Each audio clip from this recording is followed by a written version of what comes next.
velkomin að Rauðaborðinu á þriðjudagskvöldi ekki bara að segja miðjan vetur, það komin desember. Það margt til umfjöllunar hérna við Rauðaborðið í kvöld. Í lok þáttarins að þá fær Björn Þorláks tvo góða gesti til þess að ræða umhverfismál og raforkuöflun. Andrés Skúlason náttúruverndarsinni og Snorri Hallgrímsson varaformaður ungra umhverfissinna. Þeir ætla að ræða stöðu umhverfismála, kannski í ljósi þessara fregna sem eru úr Hvalfirðinum að Norðurál ætlar ekki að nota nema lítinn hluta, 1/3 af orkunni og það kannski breytir einhverju miklu, náttúrulega tímabundið, kannski breytir það einhverju til lengri tíma. Sjáum hvað kemur út úr þeirra spjalli. Ég ætla að slá á þráðum til Bangkok, þar sem að Hilmar Þór Hilmarsson, prófessor á Akureyri, í rannsóknarleyfi. Ég ætla að tala við hann fyrst og fremst þessar samningaviðræður varðandi frið í Úkraínu sem eru kannski ekki líklegra að muni skila neinu. Það hafa verið að þvælast svona heiminn að það var Bandaríkjamenn og Úkraínumenn hittust fyrst í Sviss og svo í Flórida og nú fulltrúi Bandaríkjanna farin til Moskvu með eitthvað í töskunni sem við vitum ekki alveg hvað en það held ég að sé ólíklegt að muni leiða til einhvers friðar eða stöðva þetta stríð sem heldur áfram og mannfall heldur áfram. Ég ætla að ræða við Hilmar þessa stöðu sérstaklega í spjalli allarleið til Bangkok.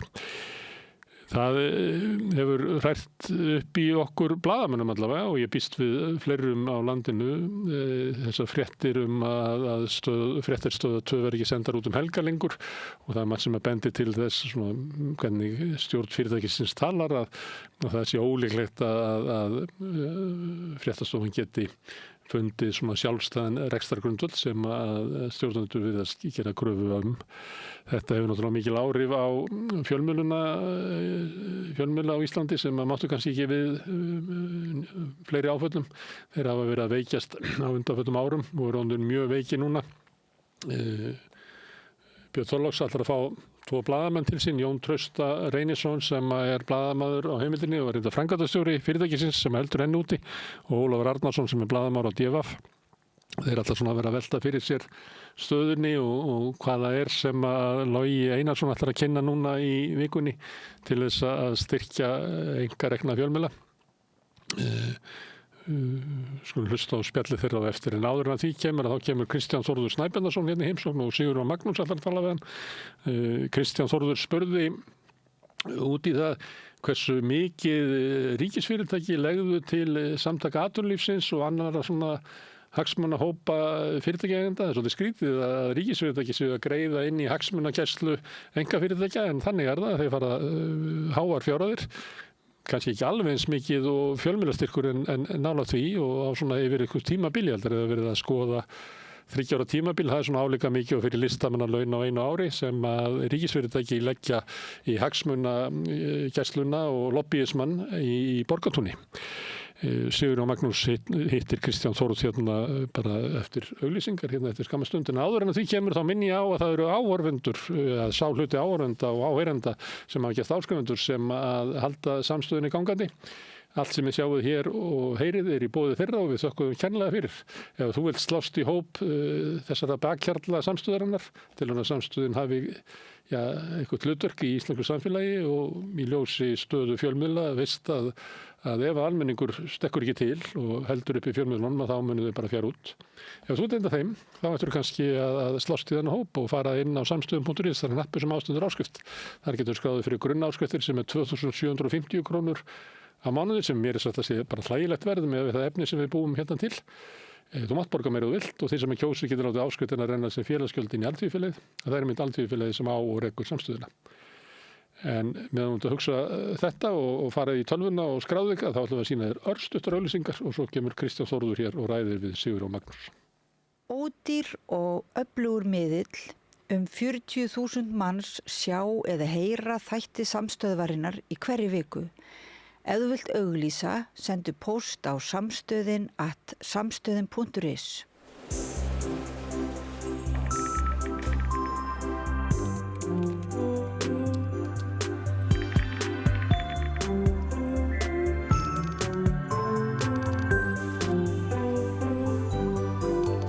Ert þú líka með spurningar? Kynntu þér réttindi þín hátíðarnar á www.vafr.is. Samstaða skilar árangri. BSRB, afl í þágu almennings. Jæja, krakkar, þetta er síðasti dagurum minn. Ég ætlaði nú aldrei að fara að vinna sem leiðbeinandi. Ég hef náttúrulega aldrei lært þetta, að kenna. Ég lærði nefnilega hagfræði. Hæ krakkar, ég er nýju kennarinn ykkar. Ég er búin með 5 ára kennaranám og ég hlakka til að vera með ykkur þangað til þið útskrifist. Fjárfestum í kennurum. Kennarasamband Íslands. Samlokubrauð, maltbrauð, tékkneskt brauð, súrdeigsbrauð, brauð ársins, Bernhöfts bakari, íslenskt handverk síðan 1834. Ertu með fundi, fræðslu eða kynningar? Vorstjarnan býður baráttuhópum og félagasamtökum aðgang að ódýru húsnæði í 105 Reykjavík. Hafðu samband á vorstjarnan@vorstjarnan.is. Ég heiti Þórhildur Þorleifsdóttir. Á Samstöðinni er fjörug, opin, skemmtileg og gagnrýnin umræða allt milli himins og jarðar. Samstöðin á erindi inn á öll heimili. Allir þættir Samstöðvarinnar eru fáanlegir á öllum helstu hlaðvarpsveitum.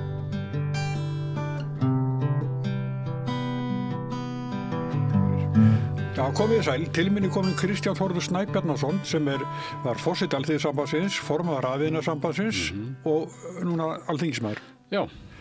Herri, þú svona, þú spurðir fjármálaráðherra hversu mikið ríkissjóður, eða ríkisfyrirtæki réttar sagt, væri að borga í félagsgjöld til dæmis í Samtök atvinnulífsins og viðskiptaráðs. Já.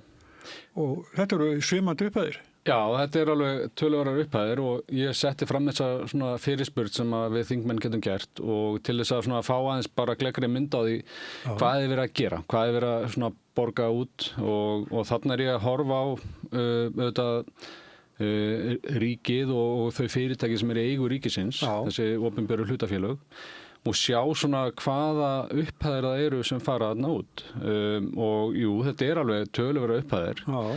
Heilt yfir að þá er þetta svona einhverjar 240 milljónir á ári, núna seinni ár og síðan hérna er þetta brotið niður á sko samtök sem eru þá þessi aðildarsamtök, bæði Samtök atvinnulífsins og viðskiptaráð sem að mér þótti, það var búið að spyrja úti áður varðandi Samtök atvinnulífsins og hvað svona greiðslur fara þangað.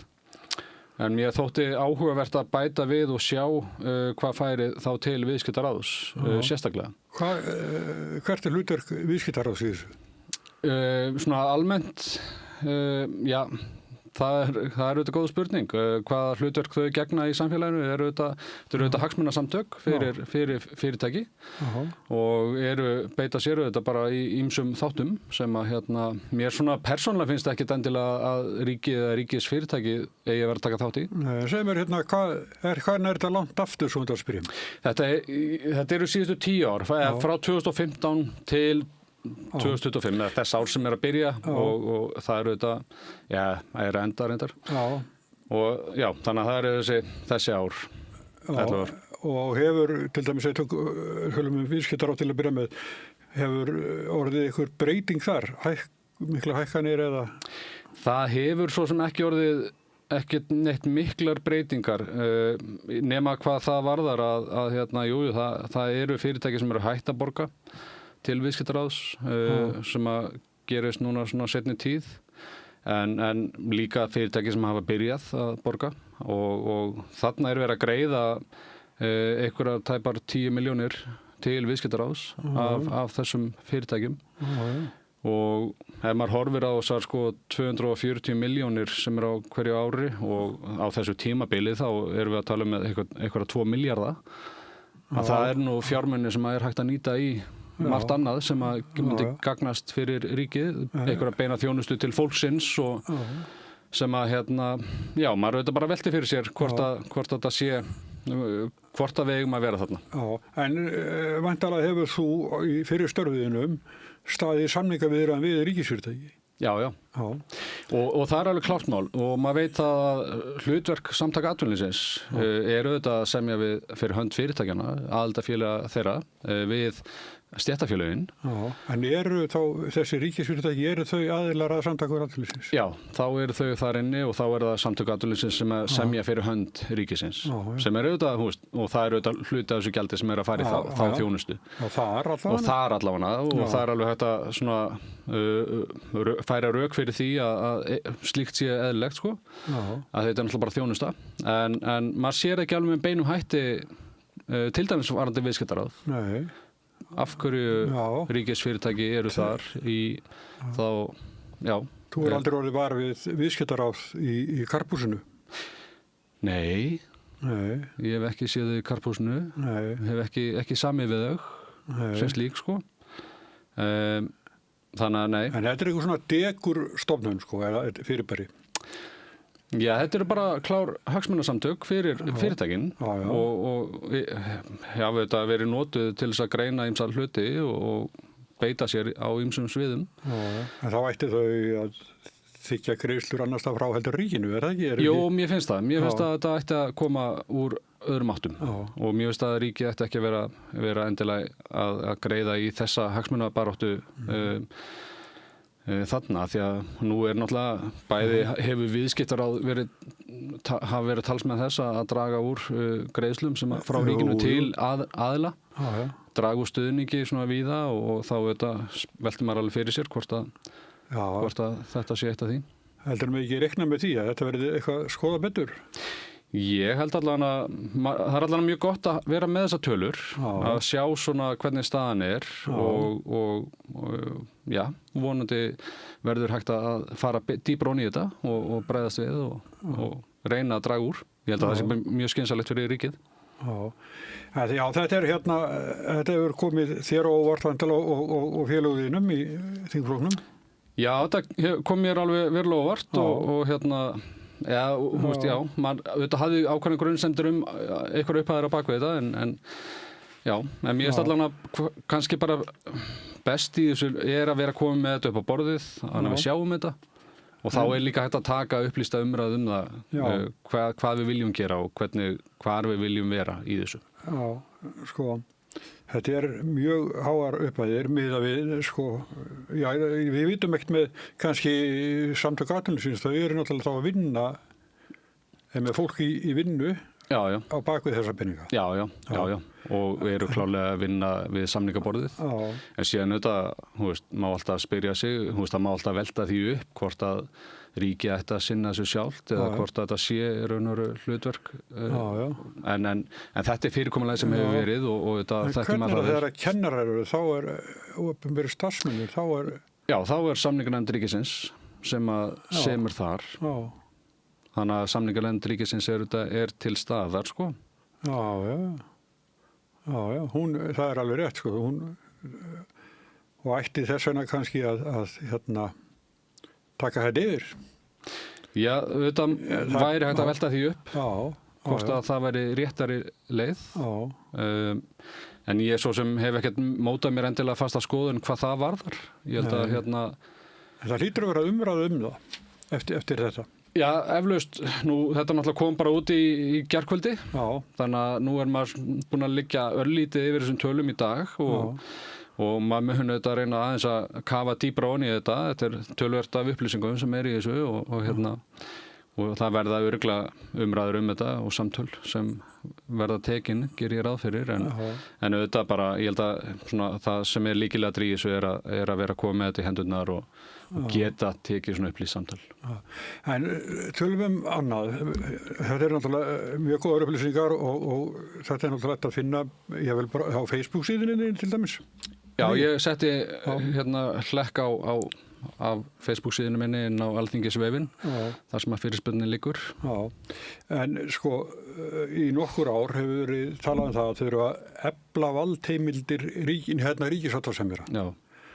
Og nú ert þú og Ragnar Þór sem komið sko tveir allan úr verkalýðsfélögunum. Já, verkalýðsfélögunum ekki víst að þið berjist gegn því að þessu verið breytt? Mér finnst umræðan alltaf vera ofboðslega grunn þegar verið að tala valdheimildir sáttasemjara. Og það svona, þegar farið inn í þetta þá það einhvern veginn svona fyrsta skrefið vegna þess að það gangi eitthvað illa að semja. Og að samningar náist. Ég held að sko valdheimildirnar mundu ekki eitthvað auka skilvirkni við gerð kjarasamninga hérlandi. Og auðvitað þarf að horfa í raun og veru bara á heildarmyndina. Það þarf að taka bara hvernig samningalíkanið hjá okkur og meta út frá því bara hvernig svona ferlið Ég allavega, ég hef ekki verið talsmaður þess að stíga þetta skref. Ég held að það sé, ef að aðilar vilja breyta kerfinu, og þá finnst mér að það eigi að koma frá aðilum vinnumarkaðarins. Þannig að sé þá verkalýðshreyfingin og þá samtök atvinnulífsins, eða viðsemjendur allir, sem náttúrulega líka fleiri heldur en samtök atvinnulífsins. Og þau svona þurfa svolítið að móta það. Hvernig þessi lína eigi að vera. Hvort að þurfa að auka valdheimildir eða ekki, eða hvort að það sé hægt að gera þetta eins og ef við horfum á Norðurlöndin, ef við horfum á Danmörku, að þar er reyndar bara ágætt að minnast á það líka að Norðurlöndin ekki með eins samningamódel. Þannig að það er ekki til sem heitir alveg norrænt samningamódel. Heldur eru þau nokkuð frábrugðin að mörguleyti, en þau hafa þó eitt sem sameiginlegt. Það svona hver útgangspunktur í samningaviðræðunum, hvert svigrúmið sem hægt að nota til þess að semja. Og þannig að þau horfa á útflutningsgreinar og samkeppnishæfni landana sem að mér finnst auðvitað og við höfum verið að gera hér á Íslandi að einhverju leyti, eða miklu leyti. Að það svona grunnurinn á bakvið til að meta hvað er tilskiptana. En síðan kemur að því bara hvernig ferlið allt og það til dæmis í Danmörku, þar hafa aðilar vinnumarkaðarins samið það. Hvernig þeir vilja hafa ferlið og það gerðu samkomulag það einhvers staðar í kringum 1990 og skrifuðu bara í samningin svona þetta ferli og hafa unnið eftir því síðan. Ekki fullkomið kerfi, en það samt sem áður kerfi sem hefur nýst þeim ágætlega og hefur svona tryggt bæði svigrúm stéttarfélaga til þess að semja fyrir sína hönd og líka bara aukið þennan ákveðin stöðuleika í samfélaginu af því að það notað það svigrúm sem til staðar. Og Noregur svona kannski svipaður og þarna alltaf reyndar meiri og sterkari heimildir til verkfalla og mér finnst það svona atriði sem að kannski við þyrftum þá líka að horfa til ef við breytum kerfinu. Heimildir til verkfalla hér eru stífari hvað varðar þetta en þannig að það þarf svolítið að horfa á heildarmyndina held ég til þess að fara í einhverja breytingar. En hér áður fyrr þá voru þingmenn sem að áttu rætur í verkalýðshreyfingunni. Þetta nefna marga en þið allavega tveir núna. Við erum í raun og veru 4 sem erum inn á þingi. Það ég, það Ragnar Þór Ingólfsson sem erum að koma inn nýir núna. Guðbrandur Einarsson, hann var formaður verslunarmanna á Suðurnesjum. Og landssambandsverslunamanna, en ekki? Jú, gott ef ekki. Ég held það, já. Ég held að það sé alveg rétt hjá þér. Og síðan Þórunn Sveinbjarnardóttir, hún var formaður BHM. En við hinir 3 höfum verið formenn innan Alþýðusambandsins. Þannig að þetta sem sagt komið aftur að séu menn með þessar rætur. Já, en það var hins vegar alveg og þetta hefur alveg verið þannig að líka að formenn hafi verið svona að sinna þessu samhliða einhvern tímann árum áður. En ræturnar, það verið að stíga þessi skref að reyna að tryggja svona þessa þekkingu og þessa reynslu líka að hún komist inn. Saknar eitthvað úr fyrrastarfi? Já. Maður veit að saknar ýmislegs sem var þar. Margt í nýju starfi sem líka virkilega skemmtilegt og mjög áhugavert og þetta margt sem að læra í dag. Það auðvitað, þetta svolítið öðru í sem mörguleiti en auðvitað grunnurinn samt sem aður svo sami. Það auðvitað bara að vera að diskutera hluti og reyna að vinna málum framgang og maður hittir ansi marga. Það auðvitað, þetta starfið á þingi ekki bara þingsalurinn og það nefndastarfið sem auðvitað mjög viðamikið að morgni alla daga, 4 daga vikunar, mánudag til 5 daga og þar erum við að hitta auðvitað fullt af fólki sem sendir inn umsagnir og það gríðalegt magna umsögnum sem að berast sem að maður þarf að lesa og skoða og meta og það hefur oft á tíðum áhrif á þau mál sem við erum að vinna með. Í hvað nefndum ertu? Ég í velferðarnefnd og atvinnuveganefnd. Fyrsti varaformaður velferðarnefndar og þetta auðvitað báðar nefndir sem að tengjast auðvitað fyrra starfi, velferðarmálin og atvinnuveginir. Það hefur nýst mér mjög vel að hafa þá þekkingu og svona þennan bakgrunn, hann hefur nýst alveg greiðlega vel hingað til. Við vitum það svona sem höfum komið eitthvað nálægt þessu að megin hluti starfsins fer ekki fram fyrir opnum tjöldum. Nei. En það það sem við sjáum, sko. Það sem að fólk sér, það auðvitað þingsalurinn og ræðurnar þar, en annað faldara. En það sumir verða meiri þegar maður sér það í ræðustólnum og aðri minni og allur gangur af því. Ég veit það, ég ætla ekki að nefna neina. En þetta svona, en þú sækjuru til þína fyrrum svona félaga úr verkalýðshreyfingunni þegar þetta? Já, maður reynir að halda í öll tengsl sem maður hefur og auðvitað alltaf gott að eiga samtölin og svona horfa í ræturnar og ég held að það sé greiðarlega mikilvægt að vera með tengingar áfram og þó að komi auðvitað nýjar tengingar síðan líka en bakgrunnurinn finnst mér skipta greiðarlega miklu máli. Í atvinnuveganefndinni hafa væntanlega verið átök. Já, það hafa alveg verið átök ýmis mál þar sko. og náttúrulega stæðsta máli sem var í gangi síðasta vor eða á síðasta þingi, veiðigjöldin voru þetta risastórt mál sem að skiptið samfélagi greiðlega miklu máli, aukna tekjur fyrir ríkissjóð og vera að tryggja þjóðinni sanngjörna hlut af raunverulegum aflaverðmætum sem að ég held að sé greiðlega mikilvægt fyrir þjóðina. Ísfélagi í Vestmannaeyjum voru að á fyrstu 9 mánuðunum held ég. Það voru 5 milljarðar króna hagnaður. Þannig að þeir hafa nú borð fyrir báru þar. Já, og bara sem betur fer þessi fyrirtæki eru þetta vel rekin og flest hver. Og þessi breyting sem var verið að gera á veiðigjöldunum, við vorum ekki að hreyfa við prósentum neinum á veiðigjöldunum, það eru ennþá sama hlutfall og var áður en hins vegar aðeins bara verið að breyta af hvaða verðmætum hversu verðmætur fiskurinn sem kemur upp á landi, upp á land, upp úr sjó og það eru þetta bara það sem að skiptir máli en já, fyrirtækin hafa sem betur fer verið að skila bara jákvæðum tölum og jákvæðum afkomu viðvörunum líka. Þannig að staðan bara býsna góð, myndi maður telja með það sem maður sér. Við heyrum einhvern barlóm nema það reyndar vinnslustöðinni í Vestmannaeyjum en almennt heyrum við ekki neitt barlóm. Nei. Þó við segja að þetta geti haft áhrif eitthvað sem eflaust rétt en bara hversu mikil Já, en í atvinnuveganefndinni og í meðferðum þingsins að þá var hins vegar hort og tekið tillit til ýmissa sjónarmiða.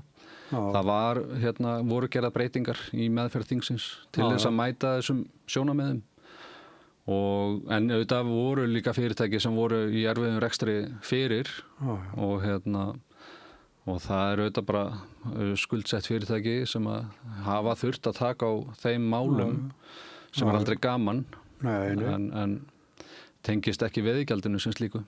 Nei, það alveg samanlega en sumir nota það svona sem skjöld. Já, það auðvitað allt notað í raunur eða oft reynt að nota ýmislegt. Skilaðu góðu búi hjá Raðvinasambandinu? Já, ég er kannski ekki réttu maðurinn að spyrja en ég myndi alveg telja það. Já, ég held að það hafi Þetta hafa verið svona hálfpartinn innan úr í tíma. Já, nákvæmlega.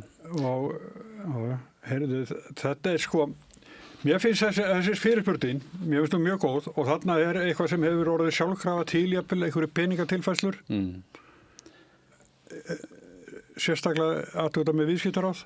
Já, þarna þarf bara að rýna þetta og bara aðtöða af hverju er þörf á aðild að þeim samtökum og ég held að það væri ágætt að taka skoðun á því og eftir aðtökum endur skoða bara þær ákvarðanir og spyrja sig þetta hvað veldur. Við treystum þér til að höggva hennar út. Já, ég mun alveg fylgja þessu eftir, það er alveg klárlega og þetta bara hvert fólk vil að skoða þetta inn á vef Alþingis, þessa fyrirspurn og niðurstöðurnar. Það reyndar slættist ein smá villa í upphaflega fyrsta skjali sem kom út og ég gera það fyrir að ráðuneytið sé að laga það. Það voru bara innsláttur villa sem kom í skjalið sem var svolítið stór í sjálfsögur. Já, var alveg stór. Breytti sko fjárhæð alveg margfalt. Já, þetta voru það væri í raun og veru 200 milljónir sem að kom inn á eitt liðin sem að er leiðrétt. En auðvitað, þetta getur alltaf gerst. Já, átt að vera hvað?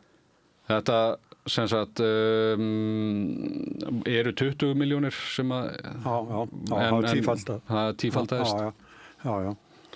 Þetta svona erfitt að koma í veg fyrir að vera enga villur, þetta er bara Já, þetta getur alltaf gerst en eru þetta bara lagað þegar það kemur og þetta nota maður það sem rétt er. Kristján Þórður, þakka þér kærlega fyrir. Takk kærlega fyrir. Og Rauðaborðið heldur áfram eftir augnablik. Öflugur og ódýr auglýsingamiðill 40.000 manns sjá eða heyra þætti samstöðvarinnar í hverri viku.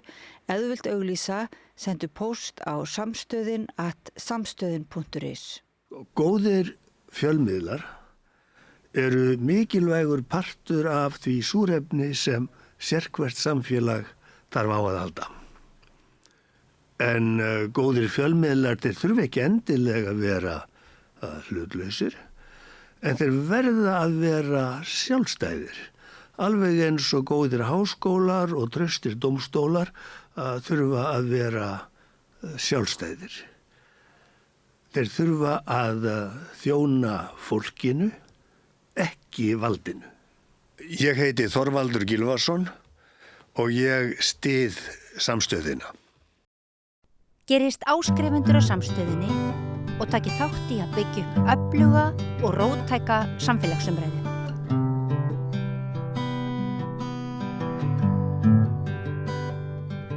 Já, við erum að ræða stöðu fjölmiðlunar eins og reyndar hefur verið rætt hér meir og minna síðustu 12 til 18 mánuði. Það er langt síðan ég spáði því að þetta myndi allt hrynja og þetta, því miður þá virðist vera svolítið þannig að þær spár sig að ganga eftir.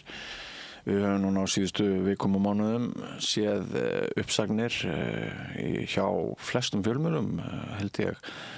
Til dæmis bara við á samstöðinni, það hætti ein manneskja hjá okkur í sumar, við höfum ekki ráðið í hennar stað.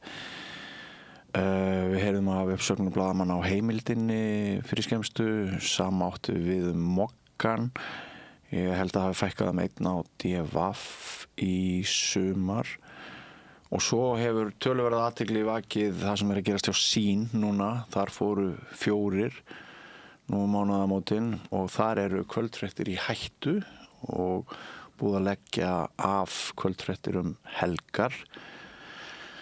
Og til þess að ræða svona efnislega stöðu fjölmiðla nú stundir og kannski förum við nú út í hugmyndafræðina og svona þjóðfélagsáhrif þegar líður á þáttinn eru komnir hingað 2 vanir blaðamenn. Jón Trausti Reynisson, þú ert hjá Heimildinni, vertu velkominn. Takk fyrir.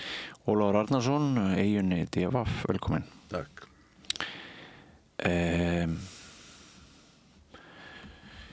Hve alvarleg tíðindi eru það að sín hætti kvöldfréttaþjónustu helgar og að það sé þannig talað af hálfu forstjóra fyrirtækisins að það sé bara ekkert víst að kvöldfréttir verði yfir höfuð sagðar þar á bæ. Að við byrjum á þér. Ég held að þetta sé kannski fyrst og fremst einhver svona formbreyting, kannski einkenni, kannski toppurinn í ísjakanum af vandamálum hjá sín. Þó að séu styrkleikar þarna undir eins og til dæmis að Vísi. En það hvort að það eru kvöldfréttir í einum pakka eða ekki, það er rauninni svona framsetningarspursmál finnst mér. En ég hef kannski meira ágjör af því hvað þetta þýðir á endanum fyrir landslagið. Við erum að sjá hversu mikið RÚV hefur verið að styrkjast eða verið stýrt. Þetta er náttúrulega skattpeningar sem renna í RÚV á sama tíma á einkareknu miðlunir veikjast mjög mikið. Þannig að það er svona halli sem maður hefði helst áhyggjur af. Já.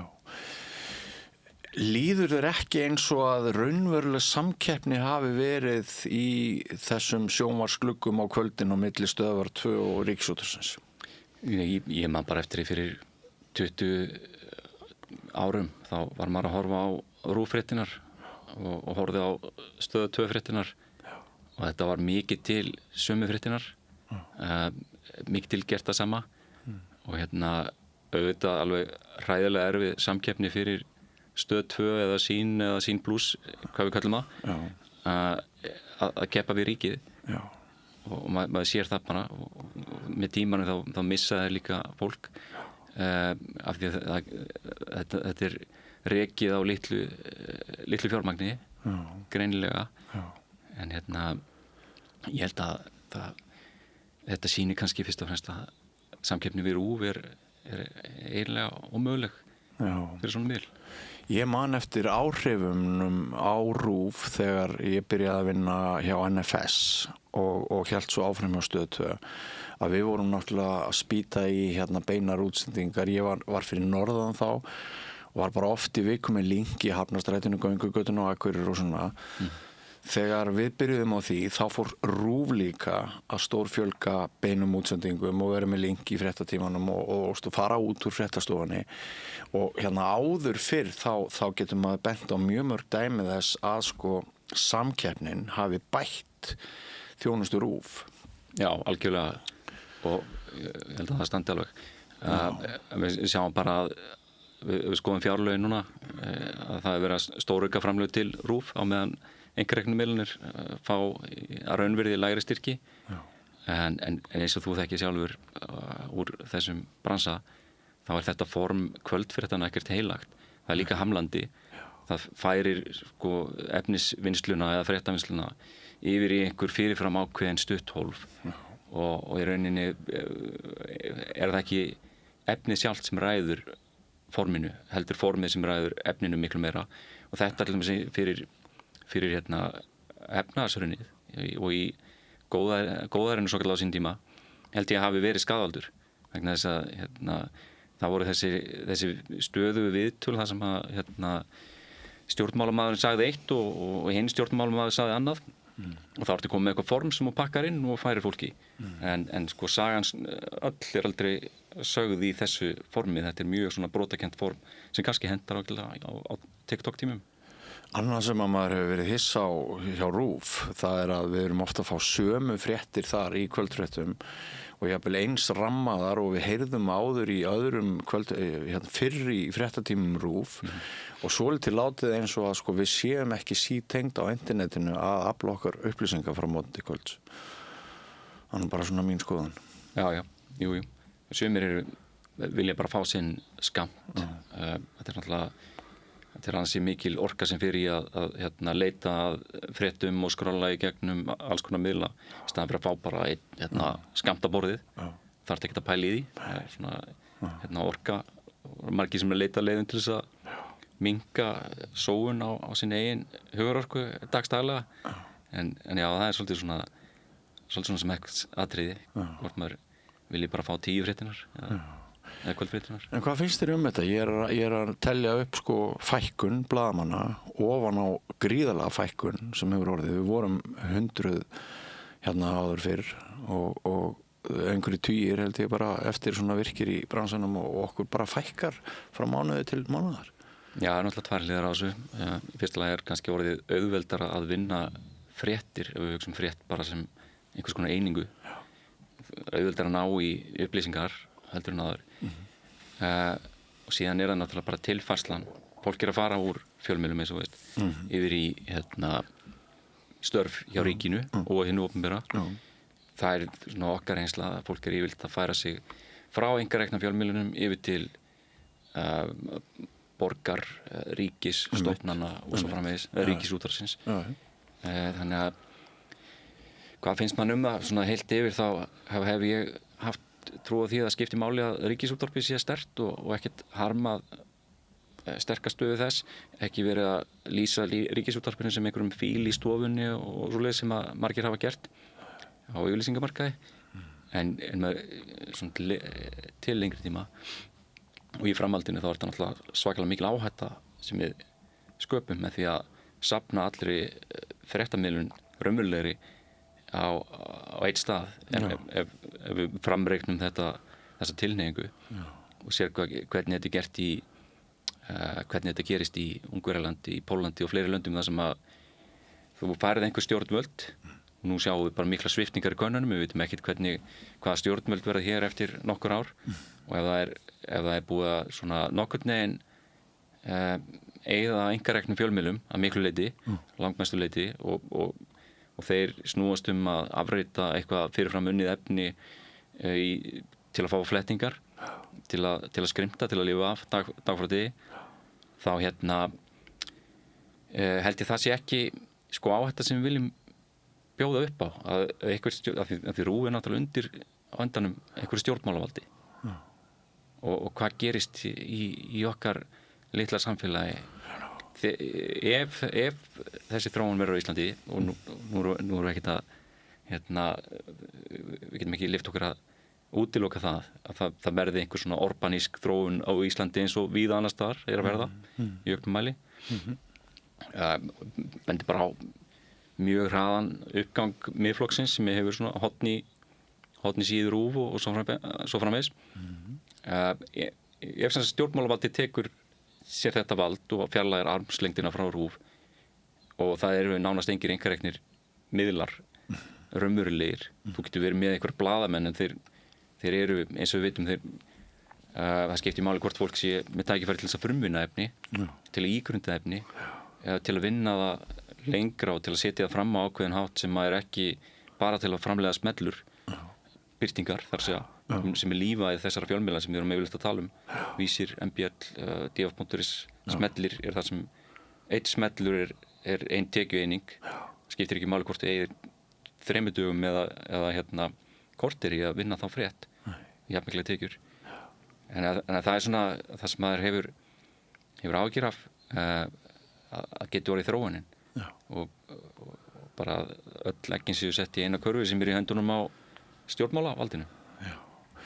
Ólafur, þetta er náttúrulega óþolandi aðstöðumunur sem að Jón Trausti er hér að fara yfir munin á rekstri einkamiðla og ríkisútvarpinu, hvað sem manni finnst framtíð ríkisútvarpsins. Þetta eru rosalega svona skrítin skilaboð sem að hafa verið send einkareknum fjölmiðlum í þeirri krísu sem við blasir, ekki satt? Já, ég er á þeirri skoðun að ríkisútvarpið eigi ekki vera á auglýsingamarkaði. Ég veit mæta vel að þeir peningar sem að fara til RÚV, þeir auglýsingapeningar sem fara til RÚV, þeir myndi ekki renna óskipti til einkarekinna miðla. En ég held samt að það muni verulega þá og það myndi gjörbreyta stöðu einkarekinna miðla ef að RÚV væri ekki á auglýsingamarkaði. En ef maður er að tala um svona, já, þetta fjölmiðla umhverfi, sko, okkar neysla á fréttum hefur gjörbreyst. lang flesti nema kannski mögulega allra elsta kynslóðin sko, fædd fyrir lýðveldisstofnun. Við neytum frétta stöðugt yfir daginn og ég hef miklu meiri áhyggjur af því sko, að við séum að fá of mikið af fréttum úr óritstýrðum miðlum eins og samfélagsmiðlum þar sem algoritminn í raun og veru varpar okkur inn í einhvern bergmálshellu, þar bara fáum við allt sem við viljum og ekkert sem við viljum ekki. Þannig að ég lít svo á að staða einkarekinna fjölmiðla, ritstýrðra fjölmiðla er áhyggjuefni.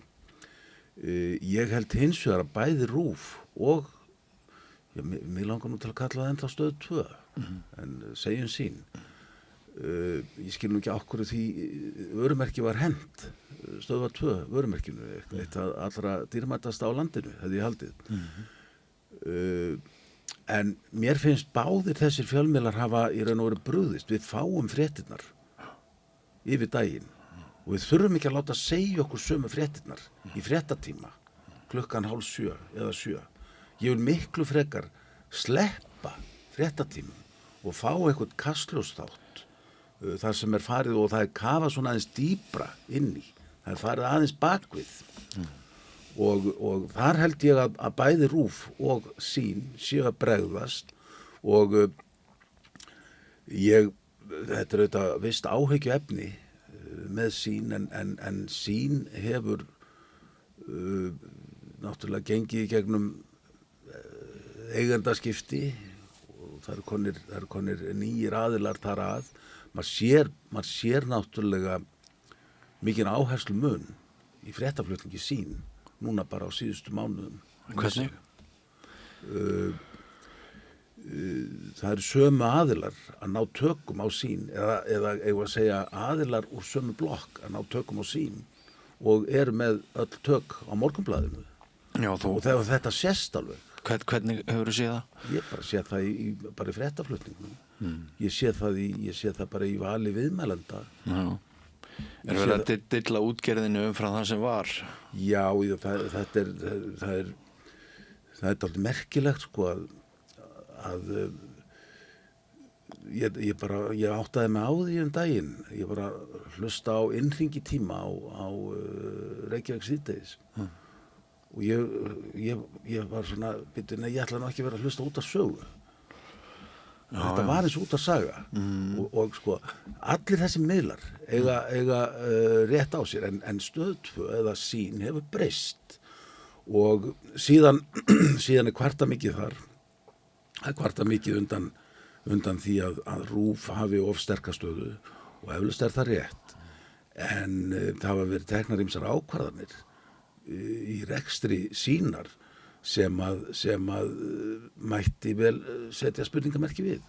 Er eitthvað skynsemi í því að setja milljarða í það að senda út enska boltan? Ég held að þeir séu nú að reka sig á það að það var engin skynsemi í því að yfirbjóða enska boltan. Nú, af hverju ferð þú og setur mörg 100 milljónir í því að breyta nafn, henda einhverju besta vörumerki á Íslandi út úr gluggan. Ég held að vandamáli hjá Sýn þau eru mörg og þau eru mörg svona sjálfskapavíti. Já, maður heyrir þetta víða sko að þeim hafi orðið á slæm mistök en áhrifin á almenning og samfélagið hvort sem fjölmiðlar gera einhver mistök gátu gert betur eða hvað það er þá áhrifin á samfélagið allt leiðir að einu að ef einmitt eins og þeir eru að tipla á öflugar ritstjórnir, mannmargar ritstjórnir sem eru með einhverja, eigum að kalla það hugsjón eða einhverja sýn á samfélagið. Þetta komur að dálítið góðum punkti sko. Hvernig hefur fjölmiðlun á Íslandi verið í gegnum tíðina? Það hefur verið náttúrulega frá 1930 þá hefur verið fréttastofa hjá Ríkisútvarpinu og hún hefur verið Sko það eru margir sem að saka hana alls konar svona bíasa. Ég held að þeir gangi ekki erinda neinna aðila út í bæ, hvorki stjórnmálaafla né annara. Hún dálítið sjálfvala, þessi fréttastofa. Ég hef til svo tilfinninguna að útvarpsstjóri hafi enga stjórn á því hvernig fréttastofan hjá RÚV. Og þetta er sjálfstæð fréttastofa. Það eru allar fréttastofur, sko, allir fjölmiðlar eru undir einhverjum hæl. Jafnvel þó þessi bara hæll starfsmannafélagsins. Og það eru allir fjölmiðlar að ganga einhverja erinda. Og hættulegast eru þeir sem að segjast einhverja erinda ganga. Annara en að flytja sannar og heiðarlega fréttir. Þú annars verður að tala um eigendavald og hins vegar einhvern svona hugmyndaheim sem knýr fólk áfram. Já, og ef við horfum á fjölmiðla á Íslandi í gegnum tíðina, þá þessi frjálsa fjölmiðlun, hún sem að virðist eiga undir högg að sækja í dag, þetta ekkert voðalega gamalt fyrirbæri. Dagblaðið var stofnað 1975, það var fyrst í frjálsi fjölmiðlun. All dagblöð fram til þess tíma voru bara flokks málgögn og leiðarinn á Vísi sem átti nú að heita svona tiltölulega óháður fjölmiðl, það var varaformaður Sjálfstæðisflokksins sem skrifaði leiðarann í Vísi. Hann bara sendur með leigubíl. Já. Svo heldur ekkert frábær þróun sem verður þegar flokksblöðin hrynja, að þá förum við einhvern veginn einu korteri yfir í almarkaðsvædda fjölmiðlun, keyrða áfram að auglýsingum. Íslendingar venjast í að þurfum ekki að borga neitt fyrir fréttir eða þessa þjónustu og við erum búin að vera í smá kreppu síðan. En ef þú kannski kemur aðeins inn í það sem við höfum verið að tala um núna. Já, ég myndi bara beita sömu lögmálum og í blaðamennskunni að elta peningana. Hvaðan koma peninganir? Og við getum alveg fest okkur í einhvers konar afstæðishyggju að allir séu einhvern veginn á handbendi einhvers eða á valdi einhverju hugmyndafræði. Það ekki það sem ég var að segja að vera handbendi, það engin, það hafa allir eitthvað agenda. Já, sem sagt að allir séu með einhverja svona stefnu í sínu störfum í blaðamennsku og skoðanir, og þetta hefur náttúrulega bara frá því að bara núna síðustu áratugina hefur þetta verið reglulegt stef.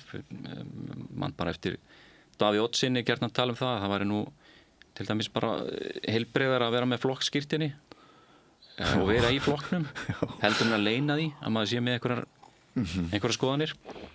En í öllu falli við þekkjum það nú úr fjölmiðlum að það til einhvers konar svona hugmyndafræði fjölmiðlunar og frétta sem flokkspólitísk óháð, og maður heldur sér frá hagsmuna árekstrum og maður á einhverju skuldbindingu við lesendur en ekki einhverja eigin hagsmuni eða eitthvað þannig. En á endanum þá eru fjölmiðlar einhvers konar lífverur, þeir fá einhvers konar næringu eða orku og fá peninga. Þú varst að lýsa því, Björn, að þarna hefði orðið einhver svona markaðsleg byltinga sem að væntanlega kannski vísa til Fréttablaðsins sem var eingöngu fjármagnað með auglýsingatekjum.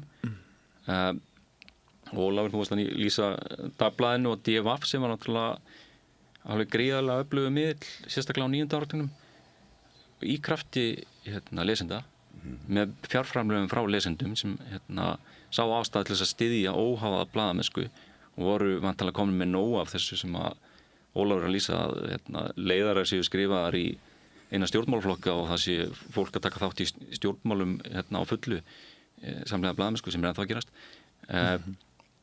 Þannig að ég myndi horfa til þess. Morgunblaðið náttúrulega, ég veit ekki hvort þessu ennþá stærsta fréttaritstjórn landsins. Við sem sagt hópar fólki stofnuðum fjölmiðlinn Stundina 2015 með hópfjármögnun. Við völdum sérstaklega að fara þá leið að lágmarka algjörlega leitni í fjárfesta eða einhverja sterka aðila og láta þetta bara ráðast af því hvort að fólk ákveði að verða áskrifundur eða ekki. Það tókst að byggja þau upp og náttúrulega kannski ekki með sjálfbara hætti, það var kannski að vinna meira heldur en hollt fyrir mann og svo framvegis. En á þessum 10 árum, frá því að við stofnum Stundina sem núna heimildin, hefur Morgunblaðið fengið regluleg fjárframlög frá eigendum sem eru að nýta til þess arð af auðlindinni, og að núvirði þessi það sem Morgunblaðið árveikur hefur tapað á 10 árum 2,8 milljarðar króna. Þetta meira en 6-föld velta á okkar útgáfa fyrirtækis sem fyrir nú í sig. Ekki gleyma afskriftum Ríkisbankans, það meira en 10 milljarðar á núvirði. Já, og það var þarna áður. Þannig að við getum farið að safna þessum milljörðum sem að og á endanum hvort upphæðin er 8-10 milljarðar eða eitthvað á þessum tíma, að stunda einhvers konar rekstur í þessu samkeppnisumhverfi náttúrulega algjörlega galið. Það er ekki sanngjarnt tækifæri og það hefur áhrif á alla, eins og bara samkeppnislög eru ætluð til þess að hindra. Þannig að við fylgjum peningunum, þá fáum við einhvers konar svar, og ég held að þetta sé heilbrigðasta nálgunin, að bara eins og við séð út í heimi, styrkir frá almenningi eða áskriftir frá almenningi, og það er líka heilbrigðara fyrir efnisvinnsluna sjálfa. Þannig að þú sért ekki með innbyggðan hvata til þess að eiga sem allra minnstri orku í að búa til efni til þess að og leggja þeir sérstaklega fram að fá fólk til þess að smella. Nú orð ársins í Breitlandi reitsbeit eða svona bræðibeita eða reiðibeita. Bræðibeita er náttúrulega betra orð. Já, sem náttúrulega þetta að það er bara verið, þetta er mekanismi sem tvístrar einhvern veginn vitund fólks. Fólk er að verða hálfveikt af þessu. Já. Og fjölmiðlar þurfa að vera einhvern veginn svona ákveð ansvar við þessu en ekki vinna eftir sömu lögmálum. Já. Hér hefur verið farið yfir þá fyrirgreiðslu sem Morgunblaðið hefur notið úr ríkissjóði eða hálfu útgerðarmanna, en Morgunblaðið er eina dagblaðið sem er gefið út á Íslandi. Já. Og manni er sagt að ekkert annað Evrópuland sé bara með 1 dagblað. Sýrland reyndir ekki Evrópu, en er með 1 dagblað nú. Já, Sýrland er líka með ákveð stjórnarfar. Og Malta er með 4 blöð og vildu við frekar búa í samfélagi þar sem að væri engin mokki, ekkert einasta dagblað? Ég er reyndar á þeirri skoðun að blöð, svona pappísvöndull, þau eru á útleið og það þarf ekkert endilega að þýða einhver endalok einhvers þó að hætta að koma út prentað dagblað. Það er ekki eini mælikvarðin á heilbrigði fjölmiðlunar. Hitt er annað mál að það kom mér verulega óvart að Samkeppniseftirlitið skyldi láta það óatalið eftir að Torg fór í gjaldþrot, útgáfufélag Fréttablaðsins, að Árvakur fengi að kaupa prentsmiðuna til þess að hendinni. Til að hindra aðra. Bara til að stoppa aðra. Kaupa prentsmiðuna á hendinni og skemma henni fyrir möguleikanum á því að halda einhverju samkeppni. Beint skemmdarverk. Eiga síðan allt, dreifingafyrirtæki, nánast allt dreifingafyrirtæki, eina dagblaða dreifingafyrirtæki. Það er enda millusteinnum þeirra háls núna. Þetta var samstarfsverkefni Fréttablaðsins og Morgunblaðsins, og Fréttablaðið, það má segja að Fréttablaðið hafi lengi vel niðurgreitt dreifingu Morgunblaðsins og mér er alltaf minnistætt þegar að á árinu 2022 þá var mikið tap á Morgunblaðinu. Fréttablaðið hætti dreifingarsamstarfinu áramótin 23 og fór í gjaldþrot síðan mánaðamótin mars-apríl 23 þegar að Haraldur Jóhannesson, framkvæmdastjóri Árvakurs, kom og kenndi gjaldþroti Fréttablaðsins á árinu 23 taprekstur Morgunblaðsins 22.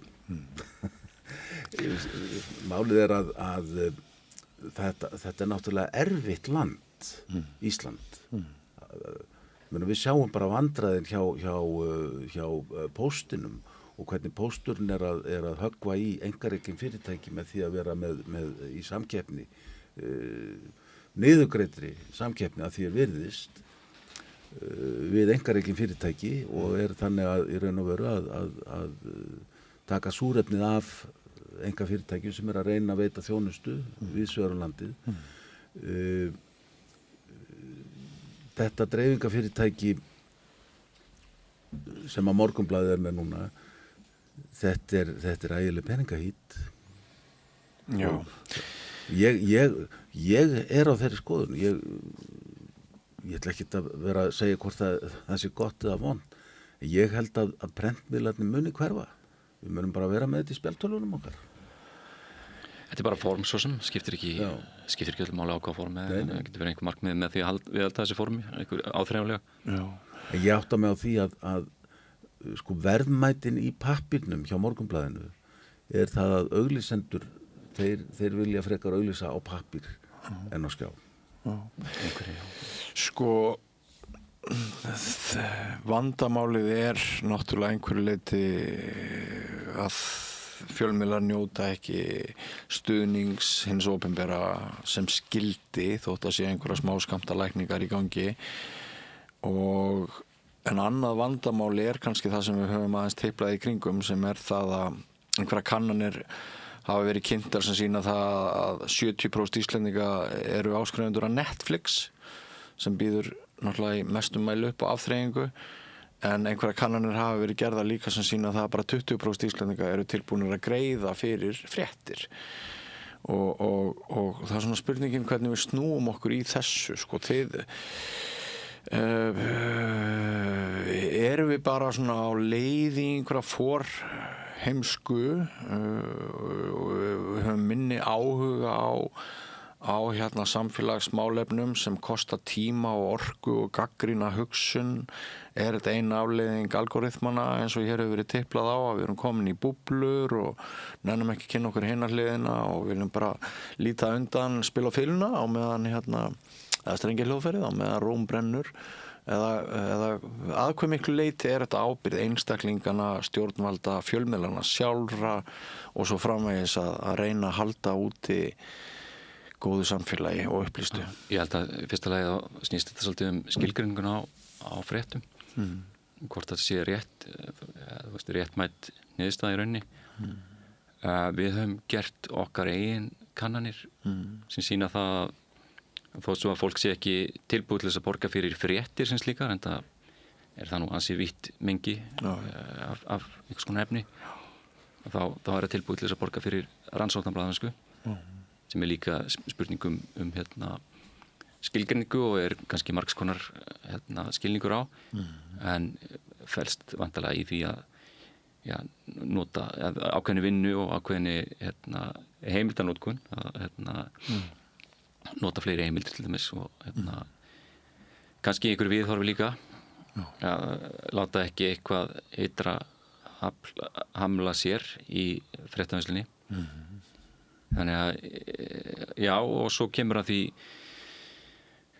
að þetta snýst viðhorf almennings að almenningu þarf að vera tilbúin til þess að borga fyrir ákveðnar tegundir af fréttum. Heldur þú sem að renna nýtt skeið þar? Ég held að það hefur klárlega minnkað eftir því sem fjarlægist efnahagshrunið vilji fólks til þess að taka einhver afstöðu og borga fyrir þetta starf og einhver skilningu líka á því að því sé bara úthýst að ríkið muni sjá þetta sem er kannski varasamt til lengri tíma en hins vegar er líka hægt að ímynda sér að ríkið núna ætlar Logi Einarsson ráðherra að kynna tillögur í þessar viku. Ertu spenntur? Heldur að komi einhverja kaninur upp úr þeim hatti? Eitthvað lítur að koma. Þetta hefur nú verið í vinslu í ekki langan tíma kannski. Jú. Það hefur verið spretthópur. Eitt af því sem þið gætu gert var að færa áskriftir eða styrki til fjölmiðla undir almannaheillalögin. Það er að segja að fólk getur fengið skattaendurgreiðslu fyrir áskriftir að fréttamiðlum og þá verður að sjálfsögðu einhver deil það hvort að áskrifta sín plús eigi að vera þar undir með Udda og Sveppa og öllu því og íþróttunum. Sín náttúrulega þegar farin í þá hagsmunagæslu eða hvort þetta eigi bara að vera fréttamiðlar en sko dýnamíkin bara þessi þú setur kannski 5 daga í að vinna eitthvað efni og ef fólk af því að það þessi afþreyingarmekanismi og ef fólki finnst það áhugavert efnið þá eru hinir miðlarnir hvort sem það deva.is eða vísi.is eða mbl.is búin að vinna sína eigin frétt upp úr efninu og það tekur kannski hálftíma að vinna þá frétt þarf ekki taka lengri tíma getur verið styttri tími og þú getur bara reikna kostnaðinn af því að vinna í 5 daga versus það að vinna í 20 mínútur eða hálftíma og svo ertu með dreifikerfi sem eru á stóru miðlunum sem eru sko ólíkt mörgum öðrum löndum þá eru stóru eða þá eru þessir hefðbundi fréttamiðlar þá er að tala vísi og mbl.is þeir eru afþreyingarmiðlar leið mbl með smartlandið og vísir blandar þessu svolítið saman á meðan og svo náttúrulega gefa meiri tabloidmiðl og er bara að reyna að vera það þess alltaf í Evrópu og í Bandaríkjunum þessi yfirleitt sko skipta á millimiðlana að stóru miðlarnir eru yfirleitt ekki í mjög sko hráum smellifréttum eru að vinna eftir einhver svona meira hefðbundinni blaðamennsku en þessi dýnamík í rauninni sko grefur alltaf undan þessari rannsóknar blaðamennsku hvernig sem við skilgreinum hana jafnvel bara það að taka í staðin fyrir að vinna frétt upp úr Facebook status eins og svona kannski eitt algengasta form af frétt í dag að það tekið viðtal og lögðu vinna í það og segjum svo að það kosti nokkur 100.000 krónur að taka almennilegt viðtal bara eins og þessi viðtöl sem við þekktum fyrir einhverjum árum þessi blaðaviðtöl, þessi tímaritviðtöl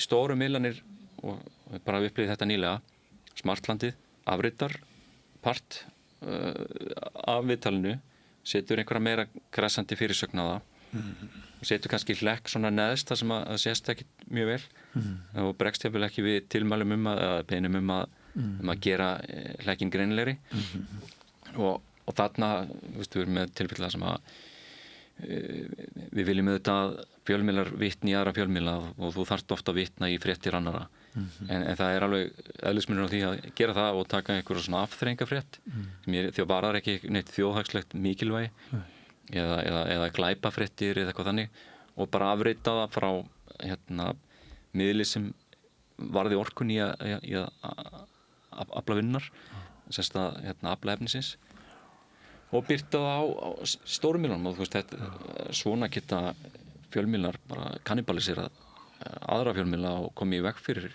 að þeir drífist og svo eru dæmi miðlar sem eru hennilega bara reynir afætum miðlar eins og fréttatíminn og eru þá að byrta líka gervigreindarefni daginn byrtur frétt sem að var bara lígi frá upp á lenda og myndin var gervigreindarmynd en þessi miðl ef maður skoðar þetta þessu miðlillum skengur ágætlega að stækka á Facebook fjölgar fylgjendum og fólk ekki endilega að gera greinamenn á sig svo þetta er áhyggjöfni já, þetta grefur undan hinum og dreifir og þetta stúlar að svona upplýsinga óreiður sko. Vissulega en það er einhvern veginn ekki þessi umræð nú sjaldan tekin sko. en þetta er bara hluti þessum fjölþátta vanda eða ógnum fjölmiðla í dag. Já, við erum að sigla inn í tíma finnst mér þar sem að færri blaðamenn halda því fram að þeir séu algjörlega hlutlausir en það er talað mikilvægi sjálfstæðis fjölmiðla og í vinnubrögðunum, í fæginu blaðamennsku eru ákveðin vinnubrögð sem veita ákveðna vernd gegn fúski. Það er innbyggt í þetta fag að ef ég væri að vinna fyrir risastóran fjölmiðil þá hefði ég ekkert val vinnubrögð, hvaða skoðun sem ég hefði á málefninu sem ég var að fjalla Mér bæri að leita ólíkra sjónarmiða, ég gæti varla leyft mér að hafa mjög mikla slagsíðu í eina átt, það yrðu einhverjir ritstjórar yfir mér sem myndu að einhverju leyti passa upp á balansinn, þótt maður væri að segja fréttina bara með því sjónarhorni sem blaðinu eða fjölmiðlunum finnist rétt að segja. Og það er kannski þetta sem að ég er svolítið smeykur að menn segja þetta allt í lagi.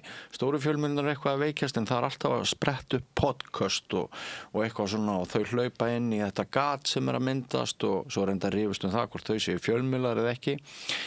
En sko það er grundvallar breyting finnst mér á því ef við ætlum að hverfa frá gildum blaðamennskunar og fægi blaðamennskunar yfir í bara raddir hér og þar. Margir segja að það er gott að hafa samstöðuna vegna þess að við vitum svona sirka hvaðan hún kemur.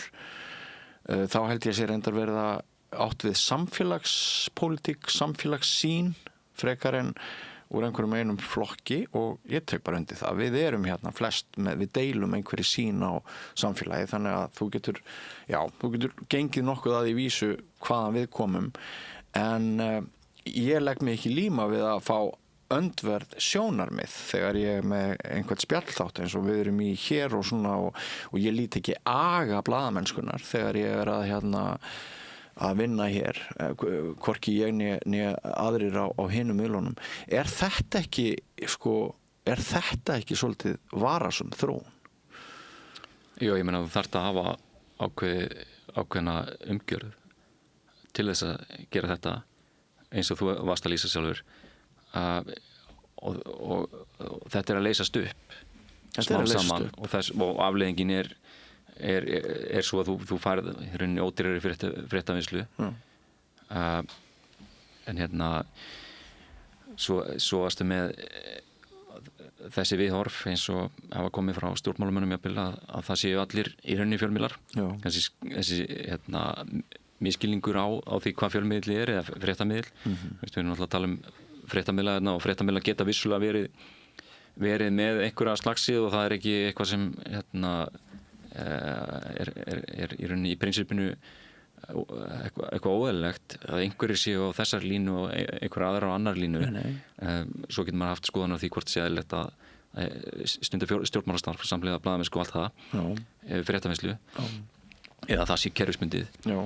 En tökum dæmi Snorri Másson, nú varaformaður Miðflokksins, stofnaði fjölmiðil, kallaði hann ritstjórin. Hann var ekki ritstjóri, hann var einn með fjölmiðil, en lýsir svona algjöri afneitun á í rauninni hefðbundinni blaðamennsku, að lýsa sjálf og þetta eitthvað stórmennsku brjóla með að lýsa sjálf sér sem og kalla sér það hreinlega ritstjórnum.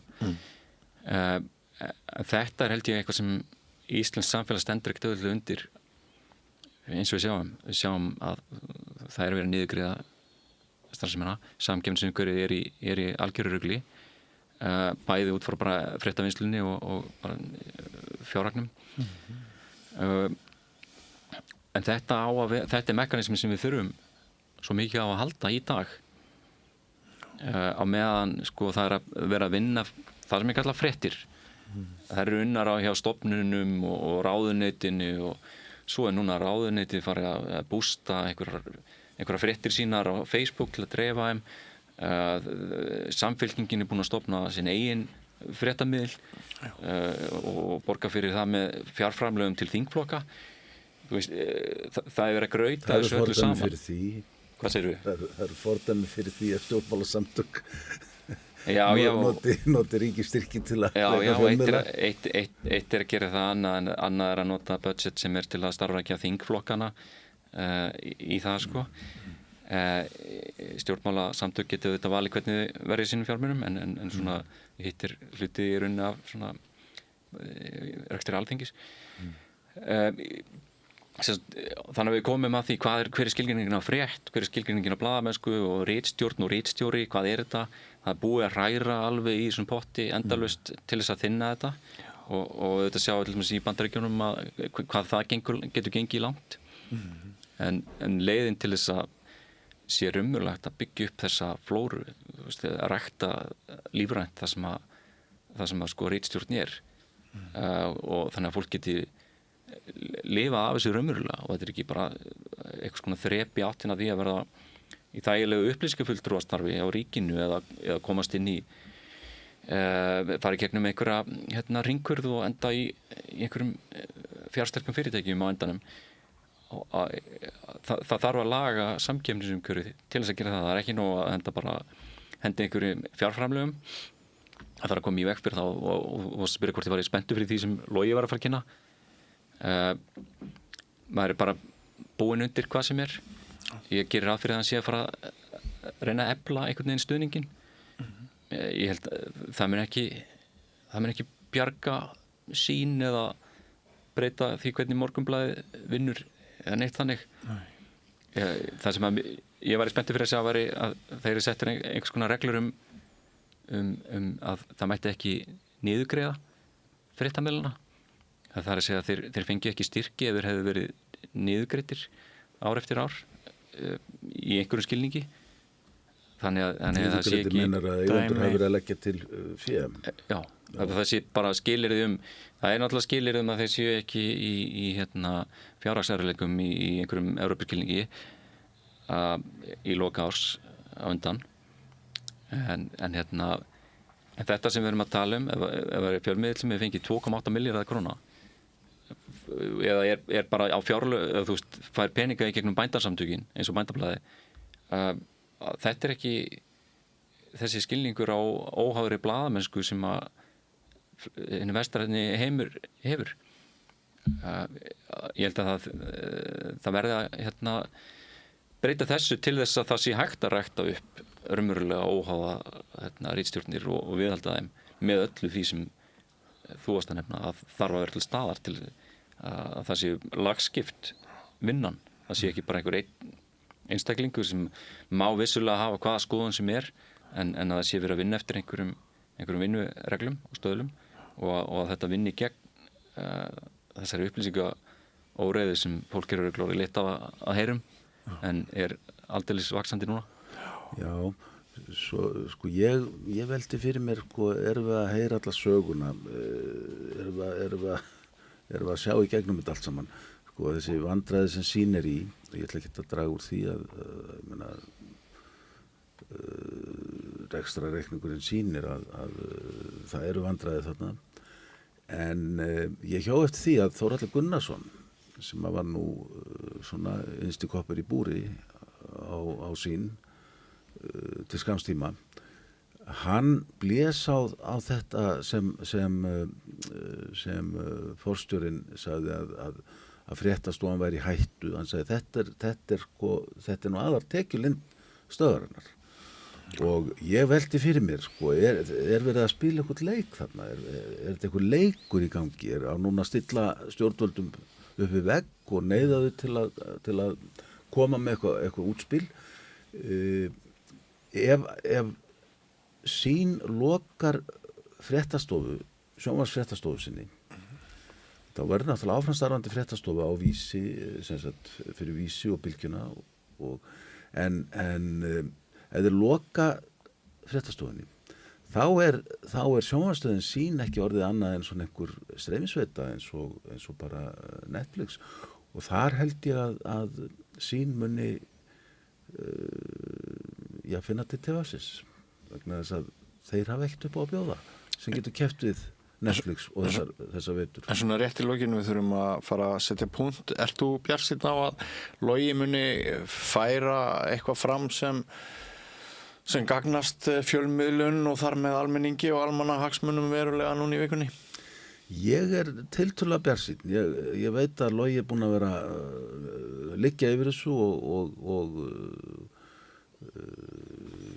fengið her manns sér til liðs Ég er alveg þokkalega bjartsýnn á að það komi eitthvað. Ég vona það. Ok, þannig að við getum verið bjartsýnir kannski 1 til 2 daga. Liggur það fyrir hvenær í vikunni hann verið kynna þetta, veit þið það? Nei, það liggur ekki fyrir. Nei, ég hef ekki heyrt það. Nei, það er svolítið spennandi. Þetta gæti verið eina af þessum, ég segi nú ekki ögurstundum, en jú, að það munar allt því að það er alltaf að hrynja. Já, munar kannski það að vera með einhvern svona lágmarks fyrirsjáanleika sem ekki til staðar. En ég heyri á Loga, hann ætlar ekki að leggja til að RÚV fari af auglýsingamarkaði. Það mun mögulega koma einhverjar takmarkanir á hann sagði það á föstudaginn en hann ætlaði ekki að gera það. Já, og ég býð spenntur. Já, einmitt. Við skulum halda einhverju ljósklætu hérna lifandi.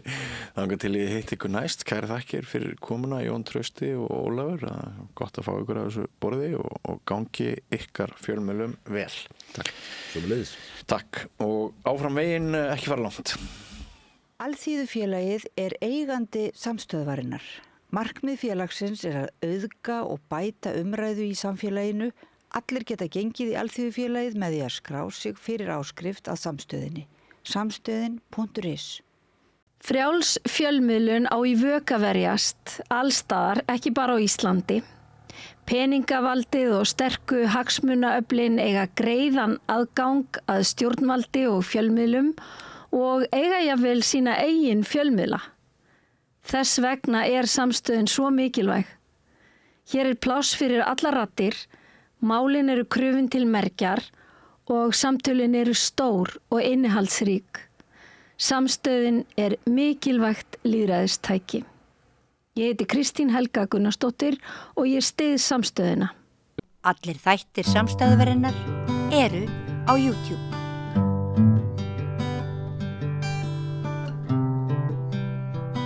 Já, þá er komið að heimsmálunum sem er alltaf svolítið skrítinn. Ég er hérna með Hilmar Þór Hilmarsson, prófessor á línunni, hann er staddur í Bangkok. Vertu velkomin, Hilmar. Góðan dag. Herðu, það er hérna, bandaríska sendinefnd er farin til Moskvu og mun sagt að Volkov muni hitta Putin. Hann er með eitthvað í töskunni sem við vitum ekki alveg hvað er. Það er búið að vera að sjóða eitthvað saman frá því að 28 punkta skjalið lag líklega og við vitum ekki alveg hvað það er. Getur þú sagt hvað er í töskunni?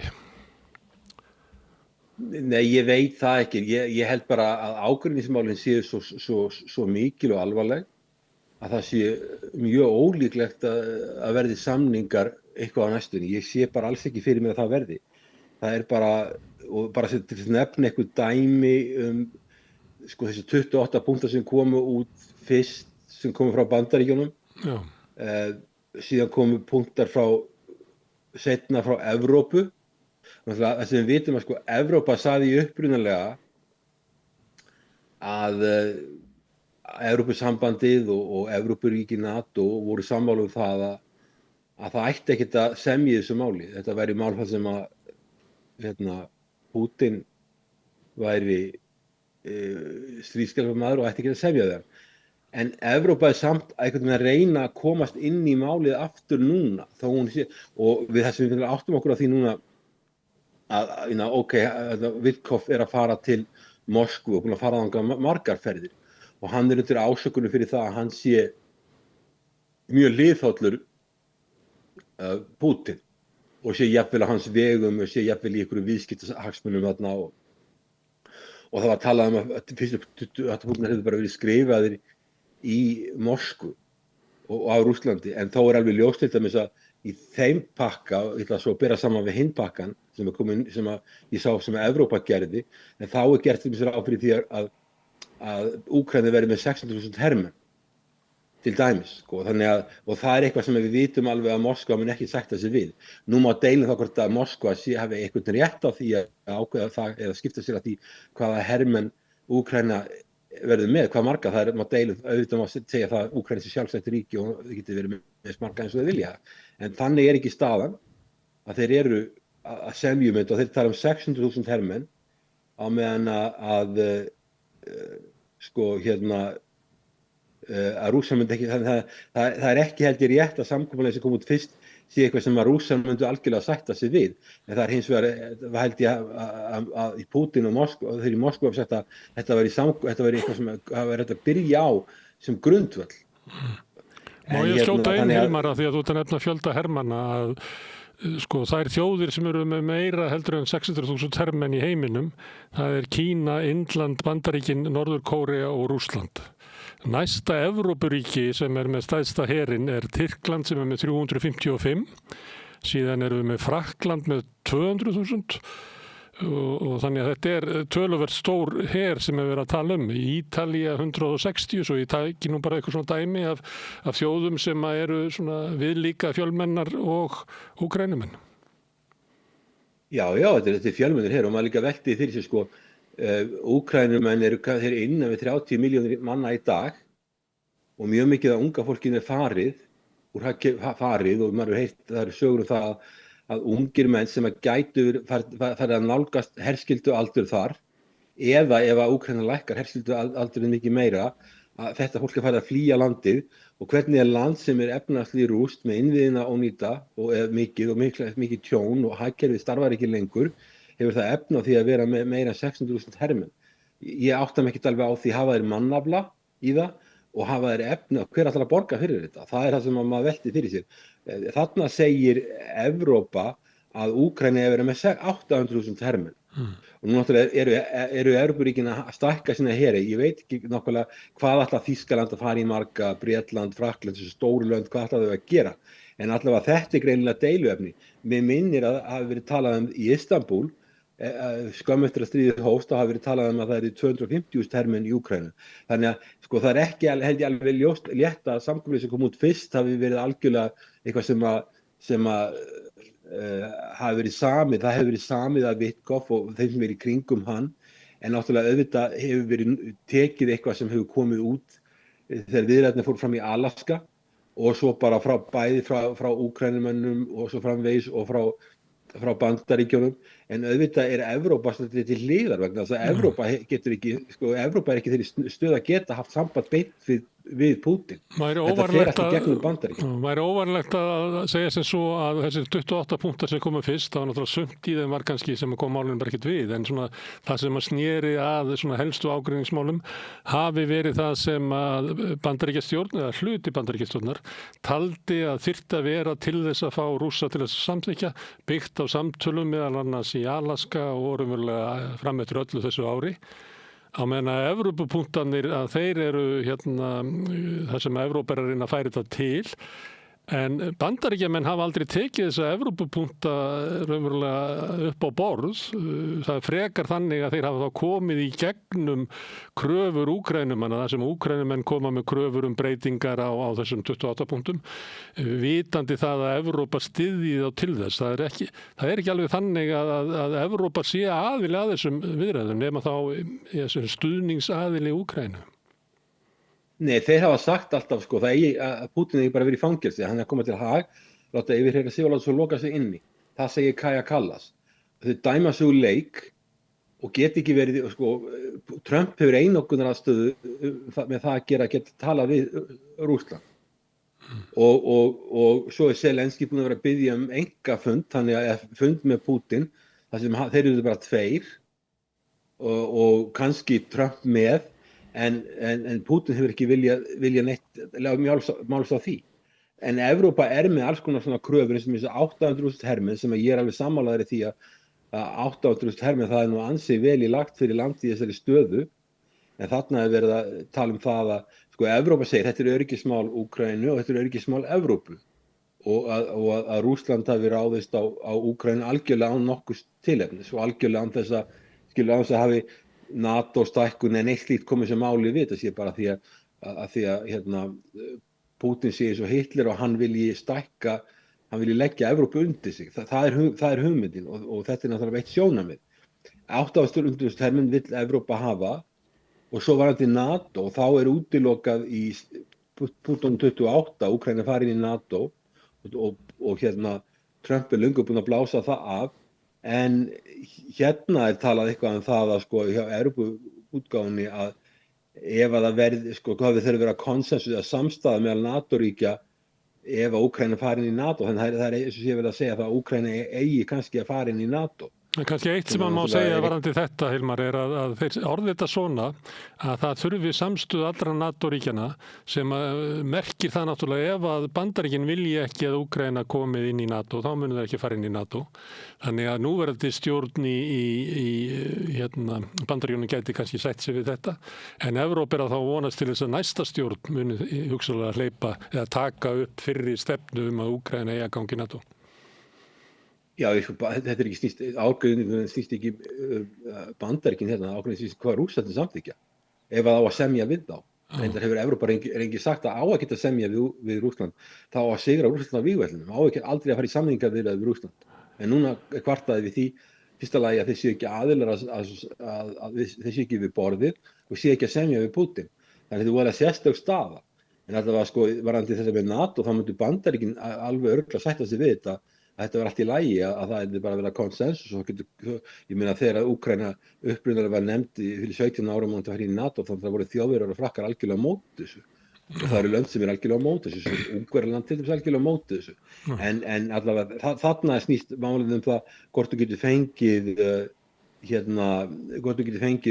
Rússa til að samþykkja þetta og þeir hafa sagt, stjórnvöld í Moskvu og Pútín, að það kom ekki til greina þeirra mati.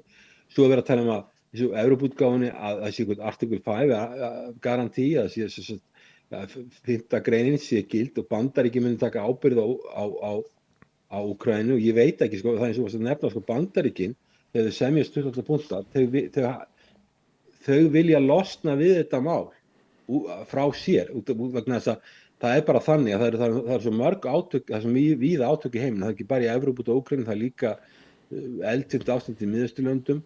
Þú nefndir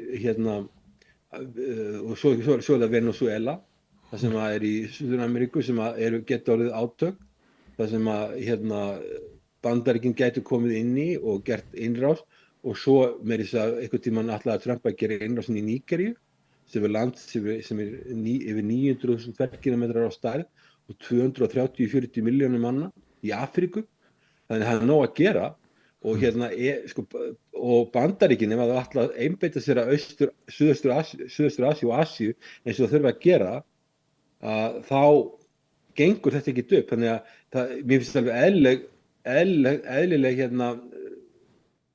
út frá hagsmunum Bandaríkjanna að þetta Úkraínustríð fari út af borðinu. Það er búið að reyna í 4 ár að snúa þessu við með svona það sem við kalla counter-offensive, einhver gríðarlega mikil hröð gagsókn Úkraínumanna sem getur tekið all landið og komist að landamærunum eins og voru 99 og það er ljóst að sókn Rússa hefur verið mjög hæg undanfarið, hún hefur samt verið að aukast hæg en samt sem áður, ég held að menn átti sig ekki á því að það er bara við svæðin Úkraínu sem Rússland er að hugsa og þeir eru að taka sennilega það mikilvægasta, en það eru svæði sem ennþá eru mikilvæg eins og borgin Odessa og Kharkiv, það er ákveðin svæði sem að Rússland myndu sennilega, ímynda mér, myndu vilja ná eða taka af Úkraínu. Svo hefur náttúrulega undanfarna misseri hefur þetta ekki verið stríð að vinna tiltekin svæði eða tiltekin þorp, heldur hefur þetta stríð snúist það að láta andstæðingnum blæða út og Rússar hafa gert það fyrst það sem lágu svolítið í vörn eða ekki þetta fyrst en svona þegar eftir að það var ljóst að ekki yrði að samningum í Istanbúl og eitthvað fleira að þá lágu þau svolítið í vörn og Úkraínumenn voru að sækja eins og þú varst að lýsa í svona sóknum sem að kostuðu Úkraínumenn líklega töluvert afl en svona undanfari kannski svona síðasta ár að þá hefur svona heldur aukist svona þungi Rússana en tilgangurinn er alltaf sá að brjóta raunverulega niður varnir Úkraínumanna, láta það blæða út þannig að vera erfitt fyrir þá að manna fremstu víglíku, erfitt fyrir þá að finna vopn til þess að berjast með og þá getur mögulega skapast tækifæri til þess að vinna fljótt ykkur lönd. Þannig að ég held að stundum eru menn að segja, þú kannast við að Rússar hafi bara unnið þarna einhverja 20 metra hér og 20 metra þar en stríðið snýst ekki það, stríðið snýst það að láta reyna á mátt herjanna og sá vinnur sem heldur lengur út en hinn tapar. Já, ég er alveg rétt mat og það sem er að gerast náttúrulega það að ef að þú ætlar að sækja fram hvort sem þú ert Úkraína, þegar Úkraína reyndi counter-offensive, að segja gagnsókn, þá miklu fyrir stríðinu, þá var gríðarlega mikið mannfall af þeim. Eins ef að Rússar eru að sækja fram og þeir eru að sækja fram á mikill hörku, þá verður svo mikið mannfall því að þeir sem eru að verjast, sem eru Úkraínumenn, ef Rússar verður að sækja, þá liggja þeir í skotgröfunum á meðan hinir eru á hreyfingu. Þannig að þeir eru miklu auðveldir að skotmark. Þannig ef að Pútín vill sækja fram, en þó þannig að það verði ekki mjög mikið mannfall, þá gerir hann nákvæmlega þetta. Og það er sótt fram, en það er gert mjög hægt og smátt er verið að brjóta her Úkraínu niður og þá eru menn að hugsa sko, í Moskvu eru menn að hugsa það er fámenni í Úkraínu miðað við Rússland og svo er vopnaframleiðsla og vopnabirgðir á Vesturlöndum ekki í því ástandi sem margir héldu, það er vera skortur á vopnum og það er vopnaverksmiðjur framleiðslan, gengur hægt fyrir sig og svo framvegis. Þannig að það er alveg rétt, en ég hins vegar held samt sem ekki áður ekki að þó að það geti gert á einhverjum tímapunkti að víglína Úkraínu brotni, að öll Úkraína falli, ég hef ekki trú á því, en allavega það er alveg ljóst að ég held aðilar hafa verið að lesa of mikið í það þó að þetta veri hæg sókn. Ég hef heyrt framkvæmdastjóra NATO tala um þetta og fleiri aðilar tala um þetta, en ég held að þetta sé allavega aðri sérfræðingar sem ég er að hlusta á, auðvitað hann náttúrulega reynið að láta NATO líta vel út, það er hans starf að vera, og hann ráði ekki svo miklu, Bandaríkin hafa stjórnað NATO frá Washington, höfuðstöðvarnar í Brussel hafa verið með eins og sendiráð frá Washington, þannig að hann tekur sem engar ákvarðanir, engar mikilvægar ákvarðanir, hann tekur fram fyrir hönd NATO, en hann hefur líka talað um þetta og svo framvegis, þannig að það er alveg rétt og ég held að það sé líka óraunhæft sko, það er líka óraunhæft að Pútín sé endilega að reyna að ná undir sig eins miklu svæði eins og hægt er. Þetta snýst, eins og öll stríð snýst voðalega mikið bara að komast yfir ákveðnar auðlindir og margir segja það með stríði í Venezuela að það snúist olíu og þú hefur kannski líka heyrt um það sem ég veit þú reyndar heyrt um að Nígería líka mikið olíuríki þannig að þetta það var ólögleg innrás í Írak 2003 og ég meina það er líka olía, ég meina þetta er voða mikið þannig. Líbía og Íran og við getum bara talið upp þetta stórhættulegt að eiga olíu í þessum heimi. Það er bara hættulegt að eiga auðlindir sem er eftirsóttar og það er svona þessi stórveldasamtök sem er að herðast og Bandaríkin eru að dreifa kröftunum og eru búin að dreifa kröftunum mjög mikið og það bitnar á Evrópu og Evrópu einhvern veginn hefur ekki haft þetta framsýn að svo ok, við stækkum NATO, alltaf auka byrjarnar á Bandaríkin þurfi ekki bara að gæta 600 miljóna íbúa, það er að segja 2000 þeirra fólksfjöldi heldur að stækka NATO 32 ríki úr 12 og þá er Bandaríkin komið milljarð manna á sitt borð sem það þarf að gæta öryggis og ríkisfjármálin í ólagi, þetta hlauta enda einhvern veginn svona. Síðan er enda á verið að tala um að friðargæsluliðina að þá er svona eitthvað verið að gæla við það að það getur orðið eitthvað áfram en ekki varanlegt sko. Já, og svo evrópskt friðargæslulið sem Evrópumenn vilja senda. Já, það var verið að tala um það sko að það var talað um að það var búið að útiloka það í fyrra samkomulagi en ég veit að eins og Macron og Starmer, þeir eru ennþá með einhverja hugmyndur um að allavega kannski á einhverju tímabili þá verði einhverjir friðargæsluliðar sem er náttúrulega alveg kemur ekki til greina frá hendi Rússa. Rússa líta svo á að Evrópuþjóðirnar séu hluti af andstæðingnum, að séu stríðsaðili en Starmer og Macron vilja líklega bara að sínir menn í hernum fá einhverja æfingu og þetta sé gott fyrir þá. En varðandi, við höfum ekki talað um hvort að Úkraínumenn gefi eitthvað land eftir, það mátti heyra eða skilja það svo á Zelenski, svona fyrstur að 28 punktum komið fram, að það væri verið að skoða það. En á sama tíma og sendinefnd frá honum var í Flórida að svona fínpússa það sem að Bandaríkjamenn færu síðan með til Moskvu, að þá fór hann til Parísar og talaði við Macron og var svona að leita eftir stuðning og svo flög hann meira til Írlands að sækjast eftir stuðning, þar var hann í dag. Mér finnst þetta eiginlega frekar benda til þess að það bara eiginlega engin alvara í þessum viðræðum ef að Zelenski mættur sko til Írlands sem ekki eins og í NATO. Mér finnst það benda til þess að þessi sendinefnd sem að fer til Rússlands ekki að með raunverulega neitt í töskunni sem að getur leitt til eins eða neins og eiginlega vitað allir nú þegar sko, held ég. Já, ég held að það sé algjörlega rétt. Sko, málið það hann náttúrulega búin að koma upp alveg gríðarlega stór spillingamál í Úkraínu. Og Úkraína þarf eitthvað 30 og 35 milljarða á dag til þess að reka bara grunnþjónustu. Og Zelenski allsstaðar á höttunum eftir peningum. Nú þeir sem við sem eins og ég og fleiri sem bentum á að Úkraína væri mjög spilt ríki og það væri mjög mikil hætta á því að verið að dæla peningum inn í svona spilt ríki. Við erum útrópaðir fyrir það að vera pútinistar og með talpunta frá Moskvu og svo framvegis. Maður er útrópaður, ég er háskólakennari, að því að maður segir þetta, ég er búin að vera vinna í fyrir Sovétríkjunum, ég tók þátt í því að vinna við það að Eystrasaltsríkin fóru inn í Evrópusambandið á sínum tíma og tók þátt í að setja upp spillingastofnun til dæmis í Lettlandi og maður veit hvernig mafían vann þarna og maður veit hvernig spillingin er. Og maður er útrópaður, jafnvel sko, maður er útrópaður fyrir það að hafa sagt þetta að vera hætt á spillingu og stjórnvöld á Íslandi hlusta örugglega ekkert á það sem maður er að segja, þau taka ekkert mark á því. Og þannig að það er einhver spurningar og vonandi verður ykkur rannsóknarnefnd send í gang því að búið að dæla þetta inn milljörðum. Hvað vissu stjórnvöld hér á landi og annars staðar að vera að gera þarna og til hvaða ráðstafana gripuðu og hvers vegna hlustuðu ekki á þá aðila sem hafa verið að vinna í svona löndum og hafa reynslu eins og ég frá Alþjóðabankanum, hvers vegna var ekkert hlusta á okkur, hvers vegna var ekki neitt margt á okkur, hvers vegna var dælt peningum þarna inn og hvert fóruðir og hvað varð þetta.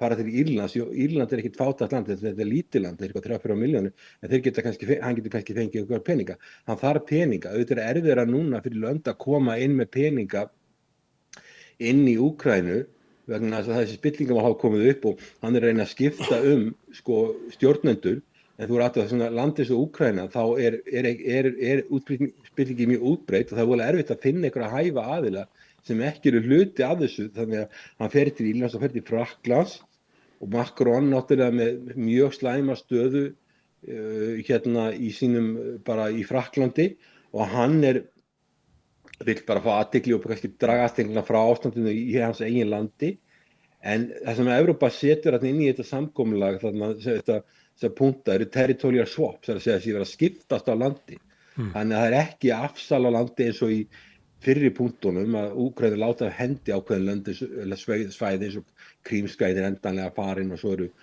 Donbass og svo framvegis og eitthvað svæði þar sem Úkraínumenn myndu hörfa sem eru svona demilitarized zone sem eru svona land sem myndi ekki tilheyra neinum en væri svona buffer eða svona eins og bara þessu minni mjög mikið og svipað og Suður- og Norður-Kórea. Þannig að hann að tala þetta. Þannig að þetta svona sko, síðan líka verið að tala að í staðan fyrir að halda atkvæðagreiðslu forsetakjör innan 100 daga að það verið gert as soon as possible, eins fljótt eins og hægt er.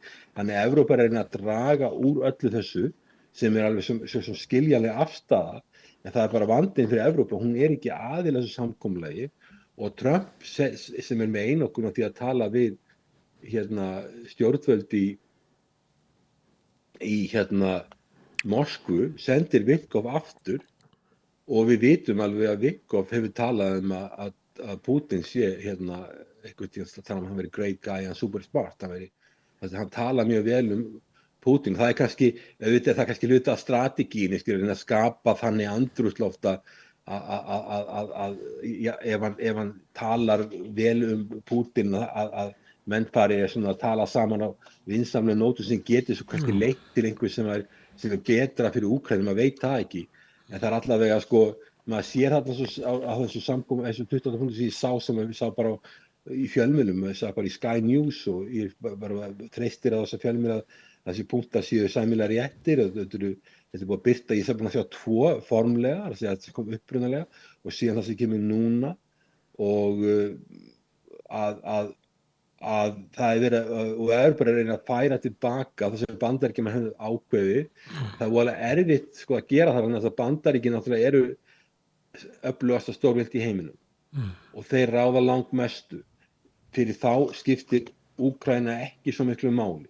Hvort að Donbass fellur undir Rússland eða ekki undir Rússland, það skiptir Bandaríkin ekki svo miklu máli. Og það þetta sem að mörg Evrópuríki átta sig ekki á, og þau eru, maður sér sko að leiðtogana eins og forseta Póllands og leiðtogan Eystrasaltsríkjanna óskaplega sárir yfir því að Bandaríkin séu bara kannski ekki á þeirra bandi og svo framvegis og séu tilbúin að fórna þessu og hinu og þessi, það eins og aðrir hafa haldið það að Bandaríkin myndi bara líta á það hefur verið að taka hluta af Kaliforníu eða eitthvað svoleiðis, þetta myndi Bandaríkin berjast hvert fermetra á sínu eigin landi. Þeir myndu gera það sko, mikill hörku í Norður Ameríku, en þetta ekki Norður Ameríku, þetta Evrópa og fyrir Bandaríkin að fara stofna sinni þjóður ekki hættu fyrir þessu lönd, það alveg ótrúlega mikil dómgreinda leysi að halda það. Auðvitað vilja Bandaríkin hjálpa þessum löndum og hafa gert með vopnasendingum og tæknilegri aðstoð og að veita aðganga upplýsingu leyniþjónustunnar og svo framvegis, að gera heilmikið. En stórveldi hugsa alltaf sitt eigið þjóðaröryggi og menn hafa ekki áttað sig á þessu sko, að það eru takmörk fyrir, svo nú eru bara stríðið búið að standa mjög lengi yfir og Bandaríkin hafa öðrum hnöppum að neppa og það eru alls konar hluti geta blossað upp. Venezuela, ég trúi nú ekki að þeir fari í átök í Nígeríu, það hefur ekki heyrst meira það, en það var eitthvað á tímabili og svo er Austur-Asía, löndi hérna, eins og landi eins og Ástralía sem reyndar ekki í Austur-Asíu en er nágrannaríki, það hefur áhyggjur af því ekki að marka þetta öryggi frá Bandaríkjunum, þetta löndi eins og Suður-Kórea hafa áhyggjur og Japan og Tævan, áhyggjur af Tævan og fórsetið Japan farin að lýsa stórar yfirlýsingar til Kína, þannig að það hérna kalla sko staðan í þessum heimlunda sem ég er Austur-Asíu þá kallar það á það sé ykkur stórveldi sem kom inn og haldi svona í balans og Kínverjar reikna með því sko að Bandaríkjamenn að það sé stórveldi, ég hef verið í sambandi við akademíska háskólakennara héðan bara í tölvupóstsambandi bara það hvað þeir halda að það sé og þeir telja það afsætti hérna síðan það að Bandaríkin það sé reikna með því í Kína að Bandaríkin reynda að halda svona einhverju jafnvægi milli stórveldana en auðvitað Bandaríkin hafa takmarkaða möguleika þegar að þetta allt í gangi. Stjórnsýsla Bandaríkjanna, þótt þessi stórveldi, hún getur ekki verið með svona mörg mál á borðinu. Hún sér hvað gengur illa með Úkraínumálið. Það gengur hvorki né rekur. Og þú heyrir til dæmis bara að hafa blaðamannafundur fyrir einhverja viku þar sem að utanríkisráðherra Bandaríkjanna Rubio kom fram og sagði hann talaði tremendous progress, sko, eitthvað ægilega mikinn árangur. Svo gengur blaðamenn á það, hvað það svona sem svona mikið tremendous, mikill árangur og hann gat ekki nefnt eitt atriði og ekkert einast atriði og hann sagði bara ok, ég get ekki, þetta er alltaf viðkvæm mál, ef ég fer að telja upp og segja þá getur það bara valdið tjóni og skaða og það alveg örugglega rétt hjá honum en svo kemur hann nokkrum dögum seinna og segir að það hefur náðst árangur en það eru mörg mál sem eru eftir og þessi erfiðu mál sem við vorum að telja upp á það sem er svona munurinn á þessu fyrsta samkomulagi og það sem Evrópa gerði, það allt erfiðu mál sem að ég sé ekki hvort það Viktor farið til Moskvu, hann getur ekkert breytt þessu, þetta allt erfiðu mál. Sko, tímalínan hefur eitthvað breyst því að þegar það var verið að tala meiri segja sérstaklega eftir fundi Bandaríkjamanna og Úkraínumanna í Sviss og meiri segja líka eftir fundið þeirra í Flórida. Þá var talað að það væri von á að Zelenský myndi fara enn einu sinni í Hvítahúsið og þá til þess að höggva á hnútinn á þessum erfiðu málum sem eftir sætu. Nú talar enginn það og sendinefndin frá Bandaríkjunum er komin til Moskvu á þess að Zelenský og Trump hafi nokkuð tímann hist sem að mér finnst vera enn eitt dæmi það að það umverulega ekkert að gera sko. Það ekkert í töskunni hjá manninu sem að fer til Moskvu sko, þannig Nei, það alveg rétt og Trump vill ekki taka mót sko Zelenský þarf ofsalega mikla athygli. Hann þarf að vera að halda blaðamannafundi marga á dag helst og hann þarf að vera í Hvítahúsinu alltaf og hann þarf alltaf að vera í fjölmiðlum stanslaust. Hann vil talja það sé líklegast til árangurs og það einmitt þvert á móti. Sko, við svona aðstæður þá verið betra að menn væru low profile að heldur sér til hlés og menn væri ekki alltaf að lýsa því að hann kemur öðru hverju þegar að samkomulagi kemur frá þessi 28 punktar sem komum frá Trump að sem verður að gefa eftir ákveðið land sem að ég held að sé bara mat sem kemur meðan frá Bandaríkja her það að það sé eiginlega ekki hægt að ná tilbaka þessu landi. Úkraínumenn geta ekki haldið í? Nei, og hann bara kemta þeirri niðurstöðu. Það bara örugglega bara Pentagon. Ég get ekki ímyndað mér að Trump setji þetta á blað nema hann sé búin að ráðfæra sig við Pentagon og varnarmálaráðherrann og hvað sé raunhæft. Og sko, Trump realisti. Ég meina, þær skoðanir sem við höfum verið að setja fram hérna, sem hafa fengið svona sumi verða ansi reiðir á Íslandi sem heyra þetta, eru ekkert ólíkar því sem Trump hefur í raun og veru og síðan varafórseti Bandaríkjanna J.D. Vance og svo Witkoff. Þetta eru svona svipaða skoðanir sem byggja á svipuðum gögnum. En svo eru aðrir sem eru með þær skoðanir sem eru skiljanlegar að Úkraína sé sjálfstætt ríki geti gert hvað sem eigi að fá alltaf tilbaka og Rússland hafi ekkert þetta að segja og eigi ekki ráðneinu og þeir séu bara, og Putin séu svo Hitler og svo framvegis. Það út frá tilfinningarlegu sjónarmiði þá það alveg rétt. En ég held að Trump hefur ákveðið raunsægis element í sér. Hann er í viðskiptum, hann veit að það þarf stundum að semja. Stundum í alþjóðaviðskiptum þá eiginlega aldrei að leita þú ert aldrei að leita bestu mögulegu stöðu.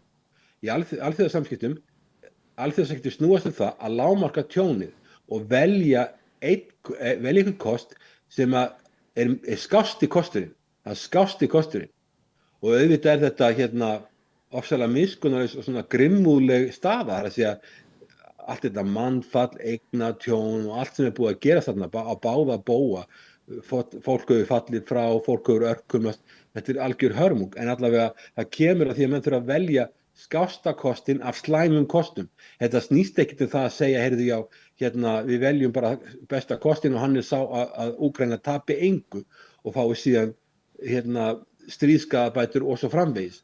En Evrópa ennþá með þá kenningu, alþjóðasamskipti snúist það bara að fá allt og hinn aðilinn sem mótaðilinn fá ekki neitt á meðan að Trump er að gera það sem hann að velja skásta kostinn. Og svo það annar misskilningur fyrir Evrópu að halda það að Bandaríkin mun alltaf velja besta kostinn fyrir Evrópu. Trump forseti Bandaríkjanna. Hann mun alltaf hugsa þjóðaröryggi og hagsmuni Bandaríkjanna. Evrópa númer 2. Líklega Bandaríkin nummer 1 og svo Austur-Asía nummer 2, kannski Suður-Ameríka nummer 3, kannski Mið-Austurlönd nummer 4, Evrópa kannski nummer 5. Já, ég líti á varandi svæði í heiminu, þá eru Austur-Asía skiptir Bandaríkin mestu máli og ég veit að Bandaríkin yfirleitt hafa miklar áhyggjur af ástandinu í Austur-Asíu og hvað Kínverjar orðnir sterkir á Suður Kínahafi, hvernig tala Tævan og svona. Það mikið, svo Persaflóin næst mikilvægastur og við vitum átökin við Íran alltaf hreint og við náttúrulega stríðin í Írak og allt þetta sem við að tala þau eru líka langt mikilvægast. En svo náttúrulega komið upp nýtt mál sem Suður-Ameríka, auðvitað hún reyndar væri eðlilega langt mikilvægast en náttúrulega landur sem Venezuela veikt í samanburðinum. Afríka, það skiptir litlu máli. Það sem ég að segja var að Úkraínu ef að Bandaríkin að semja, þá til dæmis kemur fram í samkomulaginu að Bandaríkin verða yfir einhverju sjóði sem á að byggja upp Úkraínu sem eiga að vera peningar í, sem Bandaríkin eiga að stjórna með Rússum og síðan á Evrópa komið $100 miljardar inn í þennan pakka. Það ekki inn í Evrópusambands eða NATO-ríkjum Evrópu tala ekkert þennan $100 miljardar sem Bandaríkin að koma inn. Þarna eru Bandaríkin að hugsa bara sín sóknarfæri. Evrópa á að borga $100 miljardar og Evrópa ekki að fá endurgreitt neina aðstoð sem hún hefur fengið frá láti Úkraínu að hafa en Bandaríkin eiga að fá tilbaka gegnum auðlindir allt sem þeir hafa gert. Þannig að ég segi bara það. Hilmar, ekki rétt hjá mér að þú ert líka að segja að Evrópa sé nummer 5, að Bandaríkin nummer 1, þú segir Austur-Asía nummer 2, Persaflóin nummer 3, Suður-Ameríka nummer 4 og Evrópa nummer 5. Evrópa væri, ef það verður átöku í Venesúela, þá voru Evrópa númer 4 og Afríka númer 5. Nei, það Bandaríkin alltaf númer 1, síðan Suðaustur-Asía, síðan Persaflóin, síðan Suður-Ameríka, síðan Evrópa, svo Afríka. Já, það má segja það, en ég meina samt sem áður þá náttúrulega ef það verður stríð í Suður-Ameríku, eitthvað stórt stríð, þá það algjörð forgangsmál. Ef það yrði, það náttúrulega ekki orðið. Ef það yrði, þá myndi ég raða þessu Suðaustur-Asía vegna uppgangs Kína Suður-Asía væri, ég meina það getur alveg sagt það sko, að eitthvað stórt stríð í Suður-Ameríku, ef það verður, þá það orðið nummer 1. Og Austur-Asía nummer 2 og Persaflóin nummer 3 og Evrópa nummer 4 og Afríka nummer 5. Já, en það að því ég sagði alltaf Bandaríkin nummer 1 sko, þannig að það bara við erum með öðruvísi tallíka á þessu, þannig að Evrópa lendir á sama stað. Bandaríkin nummer 1, en sko Bandaríkin nummer 1. Evrópa neðarlega á borðinu. Og ég ætla aðeins varandi Suður-Ameríku, af því að við kannski erfitt fyrir okkur að meta sko hvað ætla sér umverulega varandi Venezuela. En við sáum til dæmis hversu hart Trump beitti sér í þingkosningunum, svona midterm kosningum í Argentínu. Hann núna óður út af forsetakosningum í Honduras, þar sem að það munar í lengu á milli tveggja efstu. Hans maður með einhver örfá atkvæði fram yfir hinn og ég ætli verði ekki að telja í viku í senn. Þannig að hann Trump núna brjálaður, að sig ekki bara lýsti við sigri hans manns. Þannig að það margt annað sem hjá honum sem bendir til þess að áhugi Bandaríkjastjórnar á Suður-Ameríku sé meiri, að þeir líti á uppgang og aukin viðskipti við Kína í Suður-Ameríku sem vandamál, og þeir ætla að fara eiginlega í svona kerfisbundin stjórnarskipti með misíllu í þessum löndum. Mér finnst það að vera svona, þegar þeir hótuðu Brasilíu stjórn ef að Bolsonaro yrði dæmdur í fangelsi eða settur það inn og þar fram til götunum. Þannig þeir eiginlega byrjað að skipta sér meira af málum í Suður-Ameríku heldur en kannski við þekkjum á undanförnum 10-15 árum. Við þekktum þetta náttúrulega á seinni hluta síðustu aldar, þá voru Bandaríkjamenn þarna á kafi í innanríkismálum Suður-Ameríku. En það eins og sá tími sem einhver leita að koma aftur. Já sko, það sem hefur verið undrandi á vegna Úkraínustríðsins, að hvað Bandaríkin hafa látið hluti afskipta litla í Suður-Ameríku og Mið-Ameríku. Og náttúrulega sko, það þessi Monroe-kenning sem gildir, með það að Bandaríkin vilja ekki að það sé neitt stórveldi að hasla sig öll hernaðarlega í Ameríku. Þá er ekki bara að tala um Bandaríkin eða Norður-Ameríku, heldur líka Mið-Ameríku og Suður-Ameríku.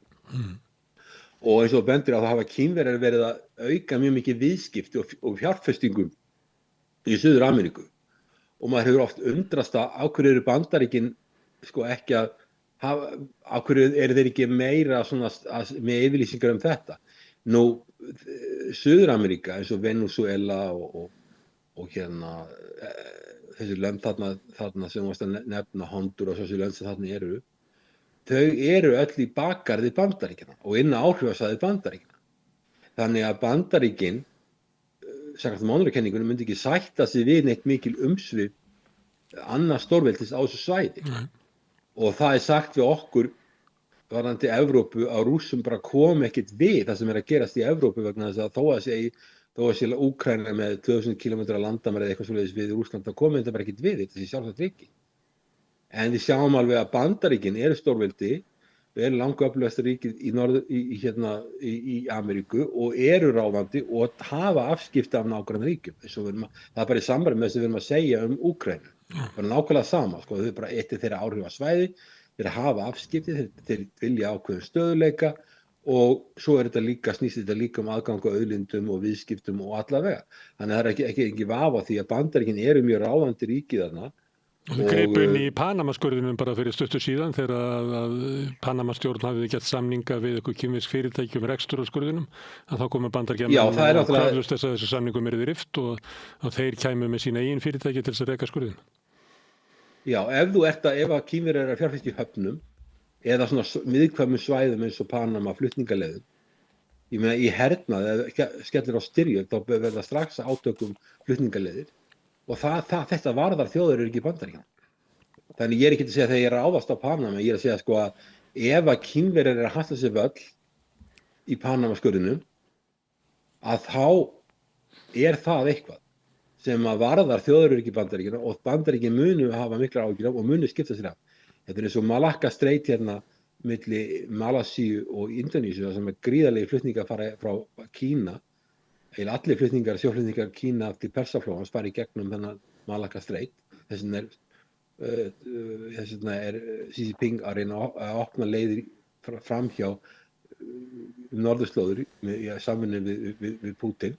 Þetta eru svæði sem eru ofboðslega viðkvæm og alltaf þegar eitt stórveldi fyrir að ná sterkri stöðu á svona svæðum umfram hinn, þá verður gríðarlega mikið spenna og það er alveg sama hvað verið í forseti Bandaríkjanna að Panama-skurðurinn og allir svona svæði eru mikilvæg og ef að Kínverjar eru gegnum belt og braut að vinna í höfnum og hafnaframkvæmdir og eitthvað sem tengir samgöngum og flutningum, það er allt saman mjög viðkvæmt fyrir Bandaríkin. Og kannski eru Bandaríkin svolítið að vakna upp í vondan draum varðandi Suður Ameríku að þau hafi ekki verið með augun alveg á boltanum. Það hefur verið svo mikið, það er erfitt fyrir stjórnvöld að vera með mörg mál á borðinu á sama tíma. Við sjáum bara Úkraínustríðið að þeir eru búin að vera með borðinu hjá sér mjög lengi, þeir eru búin að taka mjög mikið tíma frá Bandaríkjunum. Þeir eru reyndar sem að segja ok, við ætlum að fá allt endurgreitt. Evrópa fær ekki endurgreitt en við ætlum að fá allt endurgreitt og svo hefur verið uppbygging Úkraínu og ætlum við að stjórna því og Evrópa verður að borga fyrir það og svo framvegis og við ætlum að fá þóknun og fá eitthvað fyrir þetta. Þannig að sko, Bandaríkjunnar hugsa sína eigin hagsmuni og þeir gera það líka í Suður-Ameríku, þá er það þeirra eigin þjóðaröryggishagsmuni sem þeir verða að hugsa og hérna munu gera.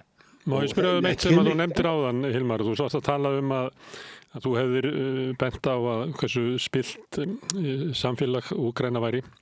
Það hefði ekki verið hlustað á þig og fengið að heyra það út af að þú dregur stundum fram önnur sjónamið heldur en þau sem eru þessi eina lína sem er gefin á Vesturlöndum. Kallaður pútinisti ef að maður er ekki bara með línuna beint frá Pentagon. Þetta spillingamál sem er núna er að skekja stjórnvöld í Úkraínu. Það eru 2 ráðar búin að segja af sér og núna helsti pólitíski bandamaður Zelenski Jermak, hann er hættur, hann er að fara á vígvöllin, sagði hann í einhverju viðtali. Þetta er út af spillingu í orkumálum. Íslendingar hafa styrt orku uppbyggingu eða viðgerðir í Rússlandi sérstaklega með annars með 1,4 milljarði, ég held að vera meira fyrir að fara í þetta. Finnst þér ætti að ræða þetta mál út frá því að við erum að styðja orkuuppbyggingu Úkraínu og það kemur síðan í ljós að þeim peningum er einhver leyti stólið? Ég sko málið það að íslensk stjórnvöld hafa voru lítið verið að framkvæma aðstoð við Úkraínu. Þau hafa verið að leggja peninga, senda Úkraínum peninga eða leggja inn á einhverja stofnanir. Alþjóðastofnanir, einhverja aðila, leggja inn á einhverja aðila peninga, senda peninga til Tékklands í vopnakaup og svo er þetta með stríði svo er þetta með orkumála. Það er alveg lógist fyrir Ísland að vera að skoða orkumálum í Úkraínu og Ísland fyrir löngu áður en að þessi átök í Úkraínu hófust voru Íslendingar að skoða möguleika á jarðhita í Úkraínu. Það voru bara verkfræðifyrirtæki á Íslandi sem voru að skoða þetta,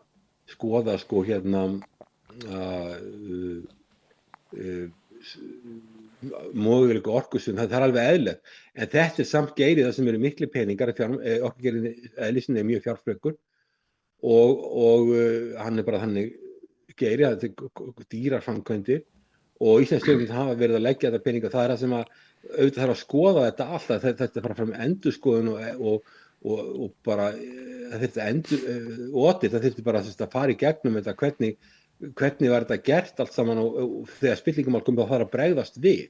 Það er ekki nóg bara að þegja eða reyna að taka mál niður. Það þarf að bregðast við og það er ekki bara Zelenski. Það eru heldur líka þeir sem hafa verið að moka peningum þarna inn. Tökum dæmi, ég var sjálfur formaður nefndar sem veita afstöðu til Bosníu og Hersegóvínu.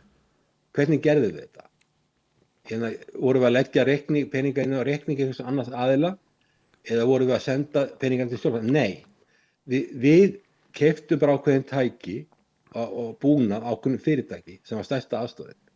Við keyptum þetta sjálf, það var ríkisköpun sá þetta.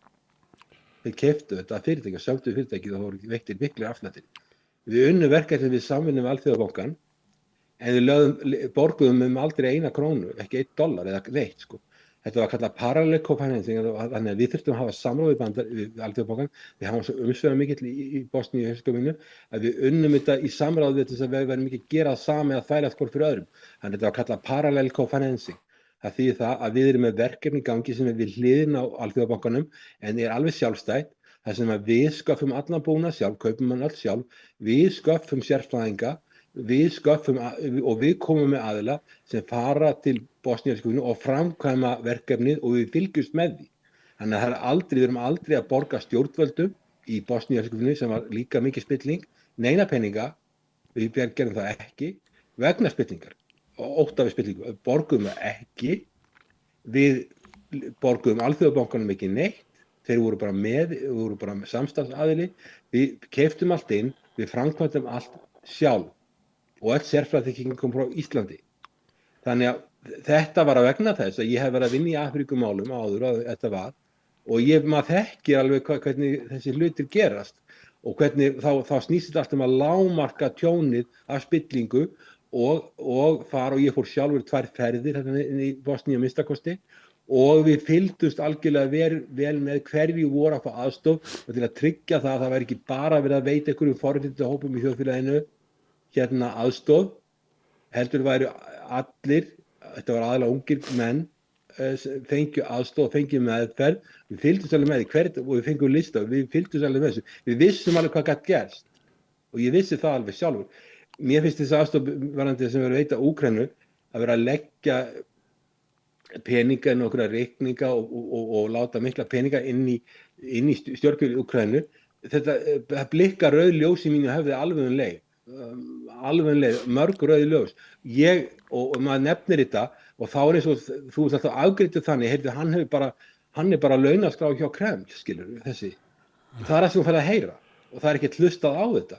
En auðvitað hlýtur þetta að ræða sko, ansi marga milljarða sem hafa farið til Úkraínu héðan, en svo eru önnur lönd líka náttúrulega sem hafa verið sem er stærri og hafa látið miklu meira og að það hlýtur einhvern tímann að þurfa að koma því að skoða þetta þegar að koma upp mál þar sem æðstu aðilar eru spilltir.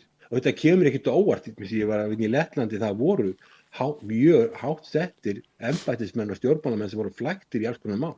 Og Alþjóðabankinn, þetta er mjög vandasamt að koma að þessu, að koma svona að rannsaka spillingu, þetta getur verið með þess að hættulegt, þetta er mjög vand með farið. Við þekkjum það náttúrulega að vera fyrirverandi forseti Frakklands sem er á leiðinni í fangelsi og er þetta búin að dvelja þar í smá stund.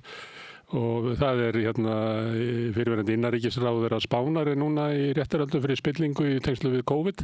Alltaf þess að koma svona miklu peningar skyndilega, þá er hægt við að þessi spillingar líka. En ég er bara að velta fyrir mér, auðvitað gætu við kannski verið með svona sérstök verkefni eins og þú ert að lýsa að Íslendingar hafi verið með í Bosníu, en á endanum þarf að dæla einhverjum peningum inn til stjórnvalda í landi sem er í stöðu eins og Úkraínu og segja menn þá sem svo að ég menna það er bara þannig að í stríði og svona svæði að þá er kannski 15-20% af þessum peningum sem bara tapast í spillingu en hinn valkosturinn er að leggja ekki þarna til og þá mun Úkraína bara hrynja en ef við bara setjum okkur við það, er það eitthvað slíkt sjónarmið sem er ríkjandi að við höfum svona lítinn áhuga á spillingunni, að við leggjum inn peninga og við viljum svona láta líta út þannig að við sem að hjálpa þeim sem að sannanlega á alla rétt á því og er hlut af okkar gildum og like-minded nation og allt þetta. Og þess vegna er kannski bara of erfitt fyrir okkur að ræða spillingu góða gæjans á sama tíma og að við viljum að hann vinni vonda gæjan. Og náttúrulega það var margt í þessu fyrsta lagi þá náttúrulega var þetta stríð, það var hægt að koma í veg fyrir þetta stríð. Þetta stríð var alveg óþarfi, það var hægt að koma í veg fyrir þetta og þannig að þeir sem að segja þetta geta bara hugsa svo akkur var ekki samið miklu fyrr. Akkur var ekki samið áður, akkur var alltaf að segja það að Pútín væri bara svo Hitler og ekki að tala við hann, en núna eru stjórnvöld Evrópu fúl yfir því að vera ekki við borðið að geta verið að tala við Pútín. Það sé voða skrítið. Evrópum stjórnvöld ýmist segja það að Rússland sé að hruni komið eða það sé að leggjandi sig alla Evrópu og svo framvegis. Þetta voðalega mikla mótsagnir í þessu. En aðstoð við lönd eins og þessi mjög vandasöm, afskaplega vandasöm. Það enga góða lausnir til. Ég myndi reyna að lágmarka stórar peningasendingar til landsins eins og mögulegt veita því aðstoð, reyna að stýra með henni og fylgjast með henni eins og mögulegt það mjög vandasamt, það hægt að grípa til vissra aðgerða sem við gerum. Við Íslendingar við erum litlir, þegar ég var að fara til Bosníu-Hersegóvínu þá var stríðið lokið, það var mjög brothætt og hvernig þetta að gæta öryggis, við höfum enga skrifstofu þarna, ekki sendir það neitt, þá við unnum með alþjóðastofnun. En við unnum með þegar við vorum að tala við þá á þeirra eigin skrifstofu en við unnum með þeim og höfum stuðningur á þeim og höfum að fara þarna en ekki með peningasendingum heldur með því að veita aðstæðuna beint. Þannig að bara alltaf, auðvitað fer alltaf eitthvað í spillingu en ég meina mig grunar það að við séum ekki bara að tala um einhverja litlar upphæðir í Úkraínu. Ég held að þarna þetta hafi bara farið úr böndunum og þarna sé einhverju leyti barnaskapur að þarna sagt ok, það lítið land og það stórt land sem ræðist á litla landið og litla landið var gott og stóra landið vont og við erum að gera allt til að hjálpa litla góða landinu eða minna góða landinu sem minna og gott land og auðvitað Úkraína fólkið þarna, ég hef komið þarna gesturlýsti fólk og allt gott fólk en mjög útbreidd spilling, þess vegna kemur ekkert óvart að tölum stór hluti af því sem þarna fyrir inn fer í til spillingamála og þú sér það orkugerðin alveg sérstaklega viðkvæmur núna það koma mjög að koma harður vetur framundan og almenningur sem lagt döðinu skil þegar ég var að koma þarna og lafti döðinu skil bara þegar Úkraína var sjálfstæð ekki veit, það var alltaf bara nokkri ólíkarar sem áttu mest á eignunum og réðu öllu þarna og almenningur hafði það ekki gott, alls ekki og hagkerfið skrapp saman á 30 árum. Þannig að þetta hefur alltaf verið óstjórn. Ég held að fólk hafi ekkert áttað sig á þessu og stofnanirnar sem voru veikar og spiltar eru ennþá veikari núna og ennþá spiltari. Og þess vegna hef ég alltaf varað við því að þetta mjög mikill vandi að þetta ekki bara að snúast það að senda eins marga milljarða eins og hægt og svo framvegis. Ef þú ert að ráðamenn á Íslandi, þá eru þeir undir pressu. Við erum í NATO og við erum ekki í ESB, við erum á sameiginlegu markaði, Evrópusambandsins innri markaði og svo þetta norræna baltneska samstarf sem okkar ráðherrar eru að fara á og þeir eru alltaf undir stöðugri pressu frá sínum kollegum að gera eitthvað, að koma með eitthvað. Ísland hefur ekki sendiráð í þessum og enga stofnanir og ekki neitt í Úkraínu sem er svona stiður við það sem við erum að gera. Við þurfum að vinna með einhverjum, það þarf að finna samstarfsaðila og stjórnvöld hafa gert það en við höfum ekki verið að framkvæma mikið.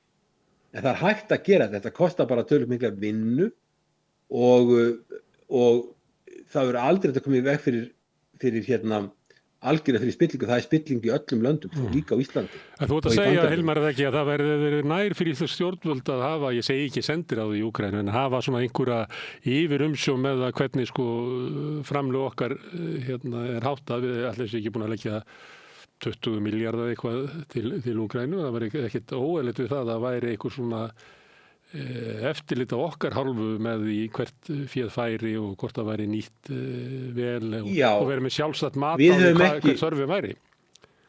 Ég verði ekki var við það að við höfum verið að láta ríkisköp kaupa einhverja aðilega hér á landi kaupa búnað frá Íslandi.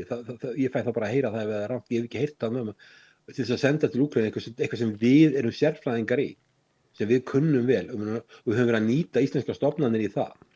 Ég meina ríkiskaup sér bara innkaup og þeir geta skipt miklu máli, þeir geta samið miklu betri verð.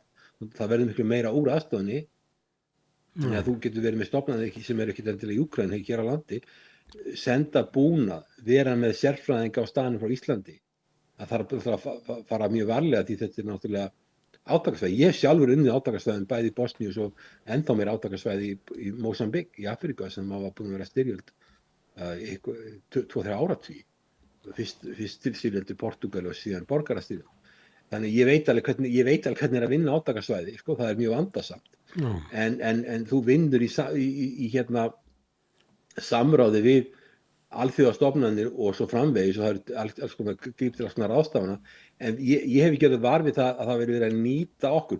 Við höfum verið að kaupa vopn þó við séum vopnlaus þjóð og herlaus, og ég hef líka verið algjörlega á móti því og við höfum verið að kaupa í gegnum þriðja aðila, Tékkland, það sem ekki engi leið að fá neina upplýsingar. Við höfum náttúrulega engan sérstaklega stóran vopnasala hérna nema pappa fyrirverandi ríkislögreglustjóra, hann var svolítið að selja vopn hérna heima, en við höfum enga hefð fyrir hernaði eða vopnaköpum.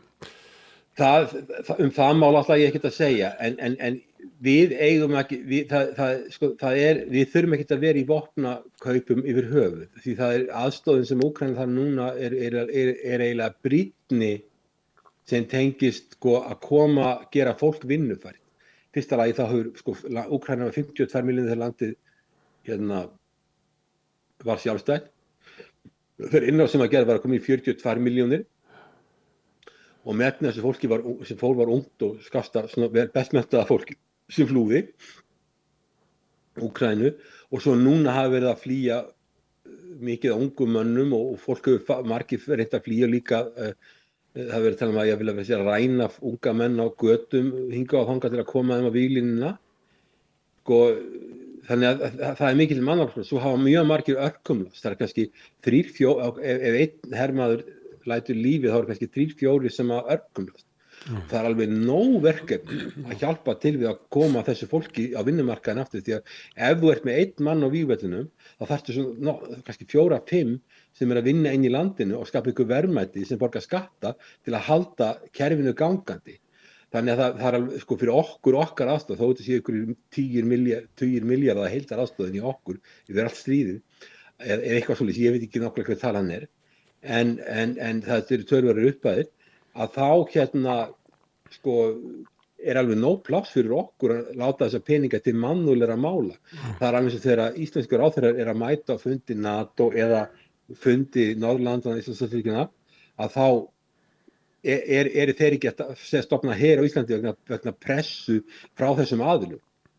Við höfum heldur ekki að fara í vopnakaup vegna pressu þessara aðila. Má ég spyrja aðeins í lokin, Hilmar, að því að við höfum ekki mikla trú á því að verði samið frið í Úkraínu fljótlega. Þannig að stríðið mun halda áfram. Það eru stjórnvöld í Úkraínu eru miklu vanda. Þeir vantar stuðning. Bandaríkjamenn eru ólíklegir til þess að halda kerfinu gangandi. Evrópuþjóðirnar þurfa að breyta plan. Þeir höfðu plan það að sækja gjaldeyrisvaraforða Rússlands og nýta hann til stuðning við Úkraínu, en það er orðið ólíklegra að þeim takist að sækja hann, þannig að það þyrfti kannski að leggja á skatta í Evrópulöndunum eða Evrópuþjóðirnar myndu skuldsetja sig til þess að halda áfram stuðningi við Úkraínu. Miðað við stöðuna á vígvellinum að þá er hún er allavega ekki Úkraínumönnum í vil. Það er margt sem bendir til þess að varnir þeirra séu orðnar mjög veikar. Hvernig sérðu fyrir þeir svona bara næstu mánuði og misseri? Það er ekki von á góðum tíðindum frá Úkraínu fyrir Úkraínumenn? Nei, það er ekki von á góðum tíðindum, alls ekki. Ég meina, varandi nefndir að taka hana gjaldeyris, það er nú eitt málið sem er í þessu samkomulagi að Evrópubúar vilja ennþá fara að taka þá peninga, það myndi að hafa afleiðingar. Ég meina, þá myndi til dæmis Rússar taka kannski eignir einkaaðila frá þessum NATO-ríkjum, eignanámi og allt sem þeir eiga í Rússlandi, þannig að þetta er mjög tvíeggjarsverð, það er ekki gæti að brotinu í alþjóðakerfið.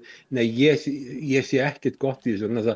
Ég skil alveg Úkraínu, vil ekki gefa eftir neitt land, ég skil alveg, og þeir vilja ekki semja vissa hluti, ég skil það alveg, en þó að Vitkov sé í Moskvu, hann er með algjörlega ómögulegt verkefni í höndunum.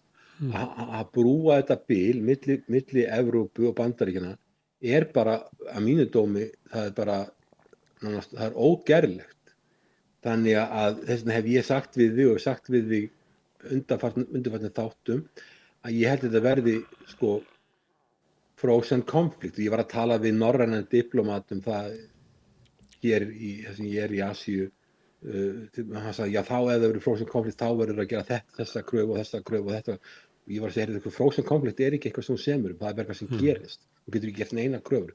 Einhverju tímabúti þá mun þegar Pútín telur það að kostnaður hans við að halda stríðinu áfram sé orðinn of mikill og svæðin sem hann á eftir að taka skipti ekki nægilega miklu máli, þá hættir stríðið. Það ennþá tæknilega stríð í gangi, það ekki samningar, engin friðarsamningur, en það verður ekkert formlegt vopnahlé, heldur bara hættir, annarkvort verða átökin miklu minni eða hættir okkur í tímapunkti og það verða nýju landamenni sem Vesturlönd viðurkenna ekki.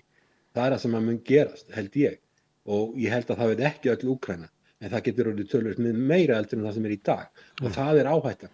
En ég sé ekkert fyrir mér að Witkoff, þó að ég sé ekki að draga í efa hans hæfileika og vilja Bandaríkjanna til að losna við þetta málaborðinni hjá sér og líka Witkoff að hugsa að ljúka stríð, hann líka að hugsa hagsmuni Bandaríkjanna. Evrópa að hugsa sína hagsmuni, þjóðaröryggishagsmuni og Úkraína að hugsa sitt land og halda öllu sínu svæði og fá allt tjón bætt og svo framvegis. Þetta svo mikill munur á milli aðila að það nánast útilokað að búa til nokkuð samkomulag sem að gæti sem að allir aðilar getur sætt sig við, það bara nánast algjörlega útilokað. Þess vegna held ég að sé líklegast að þetta bara stríð degi út og það landamærin verði ekkert viðurkennd af Vesturlöndum en samt sem áður verður þetta yfirráðasvæði Rússa. Þannig að það það sem ég tel vera líklegastu niðurstöðum. Þetta bara allt og mikið sem að bera á milli en auðvitað Witkoff að fara og það að vera að sýna ákveðin lit. En svo ef hann kemur tilbaka með eitthvað, það sem eru svona málamiðlanir og eitthvað og hann að hugsa, kemur úr viðskiptalífinu og Trump maður sem að gera díla, verður semja eitthvað og svoleiðis, hann tilbúinn að slá af eitthvað til að fá sitt í gegn, allavega mest af sínu og með það alþjóðasamskipti snúast það að velja skásta kostnaðarslægum, þá held ég bara að Evrópa og Úkraína séu bara ekki tilbúin í þetta.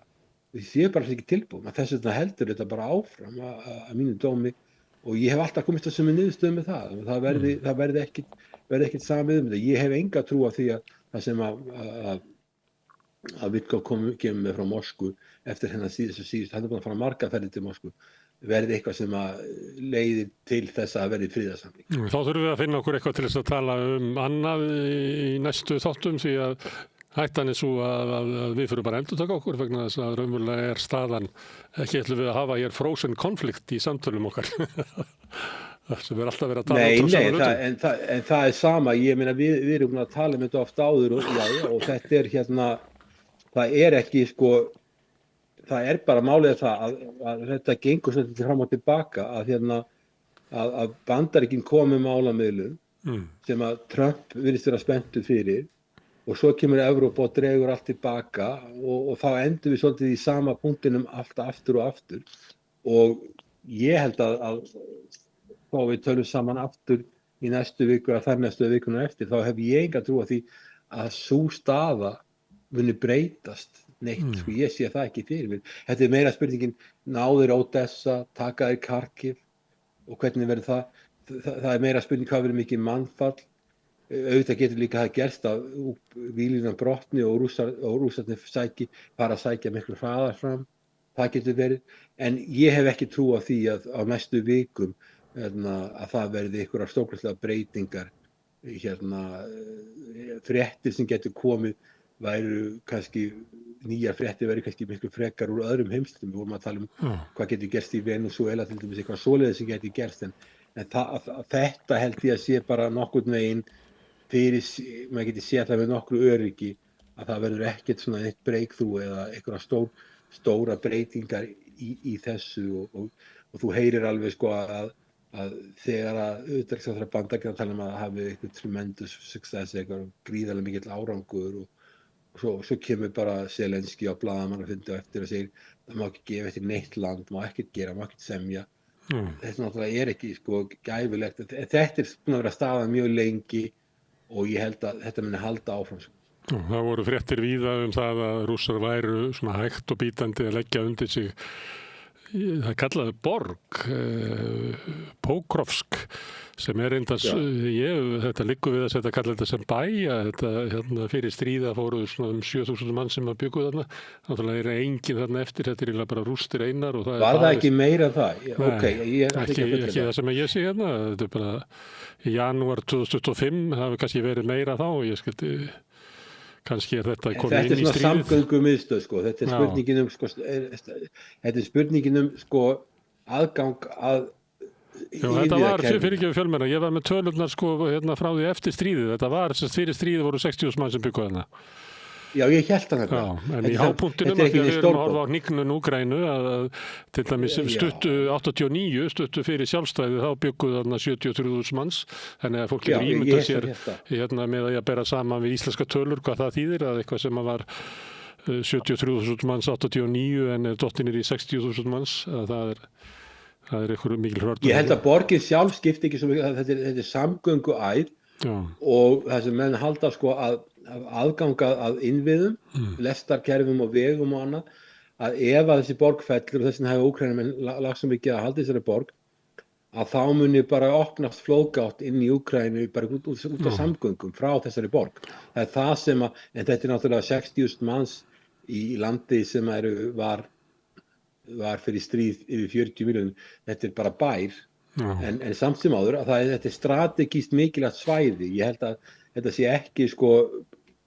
sé ekki borgin sjálf skipti ekki svo miklu máli, það er bara að því að Rússar vilja, ef þeir vilja sækja frá, þá vilja aðganga öllum innviðunum og þess vegna hefur verið barist þessa borg mjög lengi. Og þetta er á því svæði að þarna voru íbúarnir 60% voru Rússar fyrir stríð og 40% Úkraínumenn. Þannig að þetta er á þessu svæði það er náttúrulega austurhlutin svona.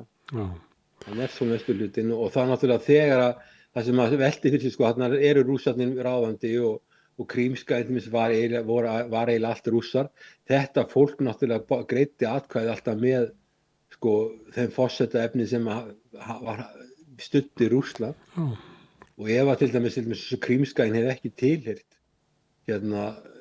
Úkraínu þá hefðu kannski aldrei komist til valda forseta sem voru hliðhollir Rússlandi. En það er alveg rétt sem þú segir að þarna eru náttúrulega Rússar og þetta snýst voðalega mikið, þessi átök snúast líka voðalega mikið stöðu Rússa sem búa utan Rússlands og við vitum það að þegar Sovétríkin féllu þá voru 20-25 miljónir íbúa sem féllu utan Rússlands sem eru Rússar og tala rússnesku og þá vakna spurningar þeirra réttastöðu og þeir eru annars og þriðaflokks ríkisborgarar.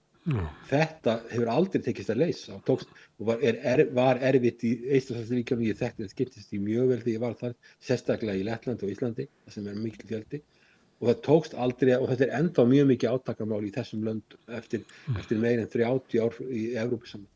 En ég gat þessa frétt sem var eiginlega í öllum fjölmiðlum í New York Times og Guardian og Times og frönsku blöðunum og skandinæsku blöðunum að Zelenski var að segja að þetta væri dæmi aðferðir Rússa, þetta var allt falsfréttir að Úkraínumenn væri að verja þessa borg.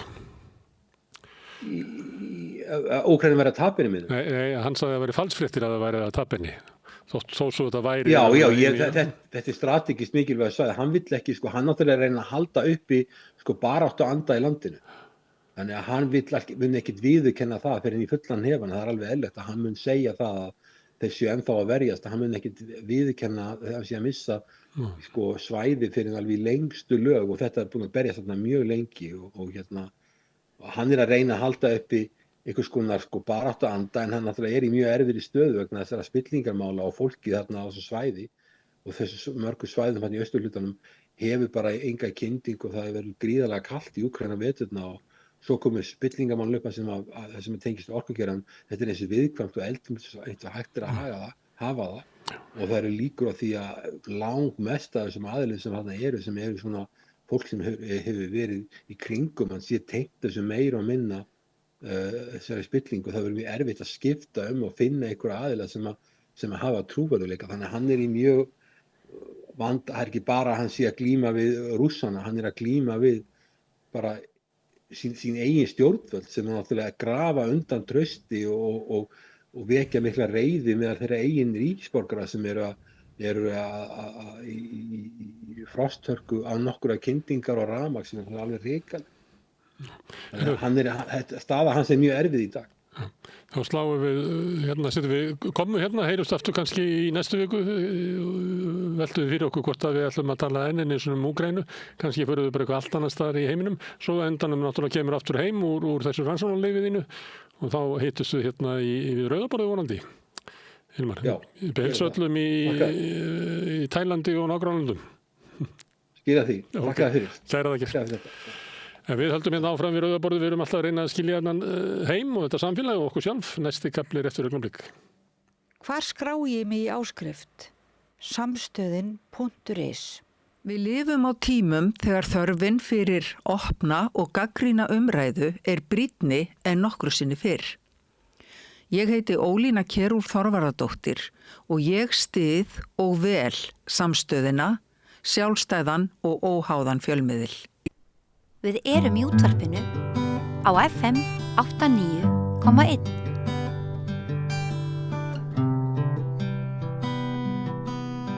Já, þá ætlum við að ræða umhverfismál sem oftar hér á Samstöðinni. Við ættum nú heila að ræða þau hvern einasta dag.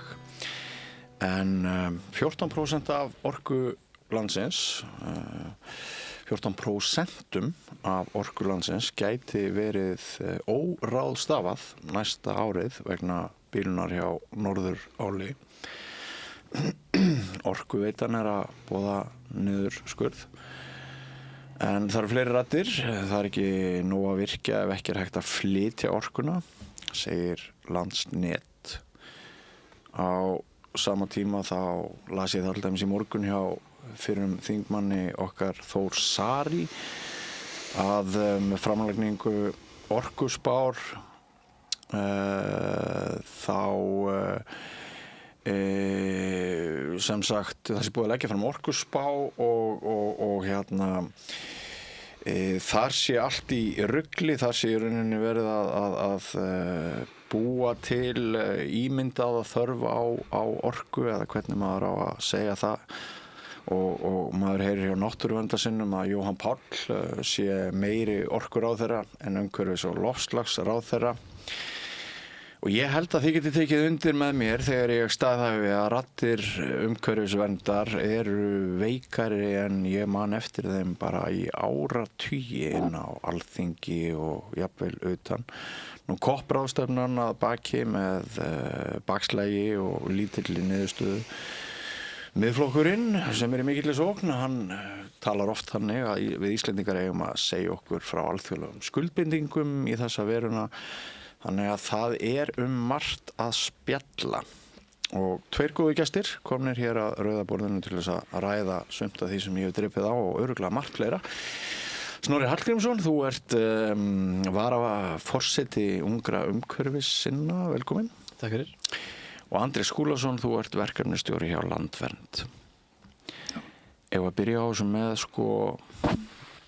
ég veit ekki hvort maður á að kalla það áróður eða þetta tók, að það náttúrulega það tókstreita á milli virkjana sinna og þeirra sem að vilja einblína á gæði óraskarar náttúru og svo framvegis og þú hefur aðeins fylgst með þessari orkuspá, það ekki Andrés? Heldur að sé verið að búa til, þetta áróðursplagg, verið að búa til ímyndaða þörf og svo til þess að ná einhvern veginn, snúningi? Já, ég get alveg tekið undir það, en þetta náttúrulega merkileg frétt sem kom í gær, einmitt þessa orkuspá og það sem kom fram hjá Rögnu Árnadóttur meðal annars. Þannig að nú stöndum við allt inn frammi fyrir því að skortsumræðan hefur verið allt kring. Já. En nú virðist vera komin upp skortur á eftirspurn. Sem þetta alltaf spes. Já. En það náttúrulega hefur komið þeim í koll sem að hafa farið svona mikinn í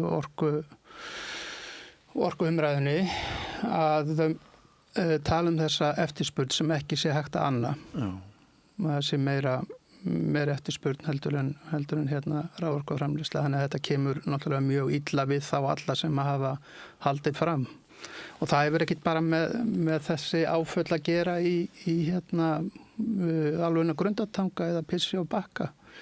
Þetta hefur verið gegnumgangandi, einhliða tala orkuskort, það tala neyðarástand, það tala almannaheill og ég veit ekki hvað minn hafi ekki fundið upp. En ég held að Ragnar hafi til næst bara komið ágætlega inn á þetta í gær, sko. Það er hérna... Forstjóri Landsnets sem skjótið í.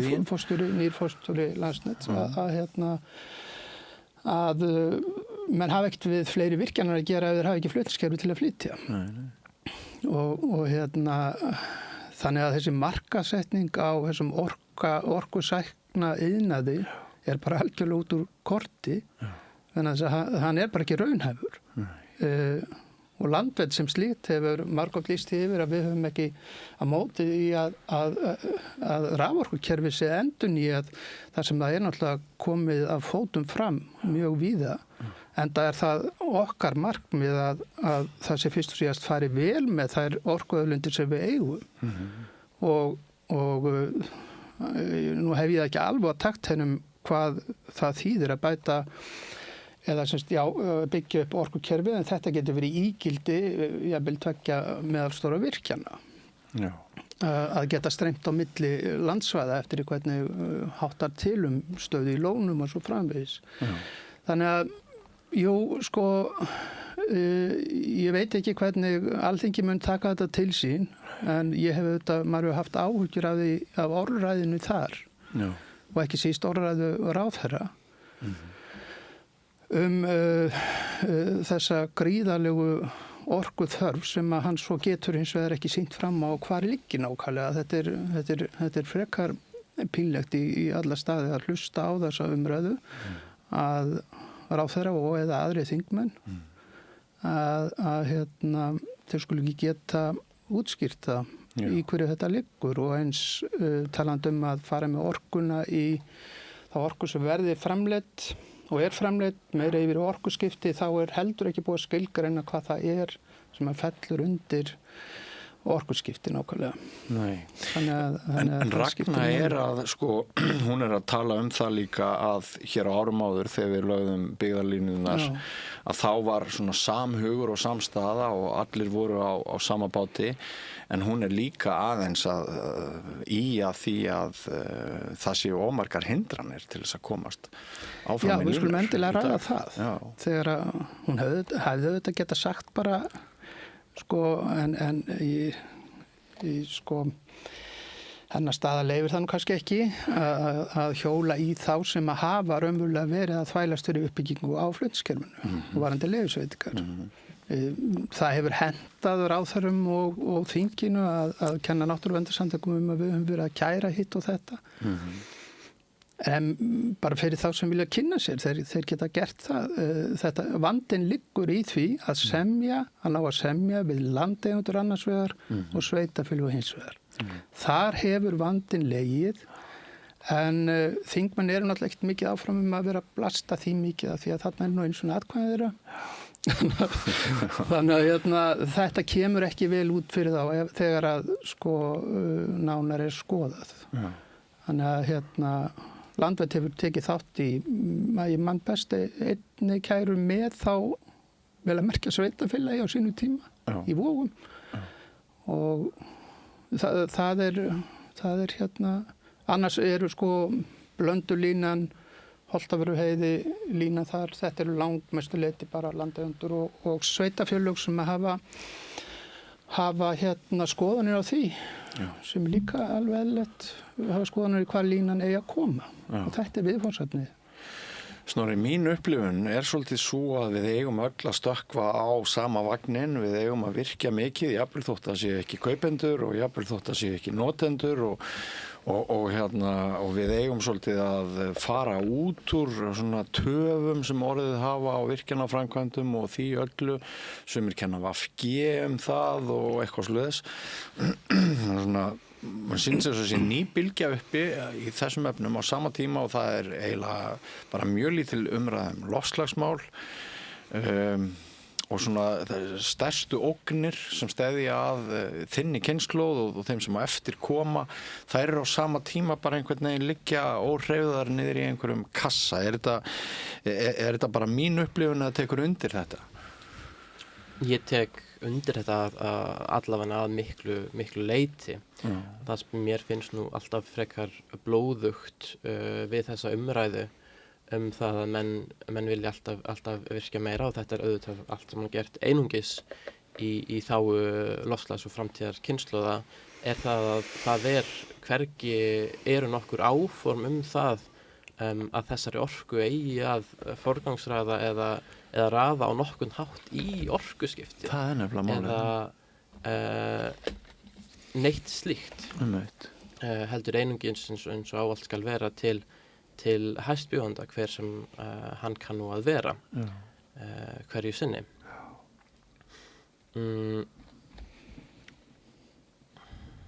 Gagnaverur eru kannski ekki yndislegustu kúnnar sem hægt að fá sem kaupendur mikillar orku, þeim fylgja nánast engin störf. Þetta eru einhverju öryggisverðir, örfáir sem eru kannski í hverju gagnaveri, og sumpart má segja að þessi þróun sé verri en stóriðju þróun nokkru sinni, því að það voru þó ýmis rök með stóriðjunum, mannmargir vinnustæðir, margir sem fengu atvinnu og svo framvegis.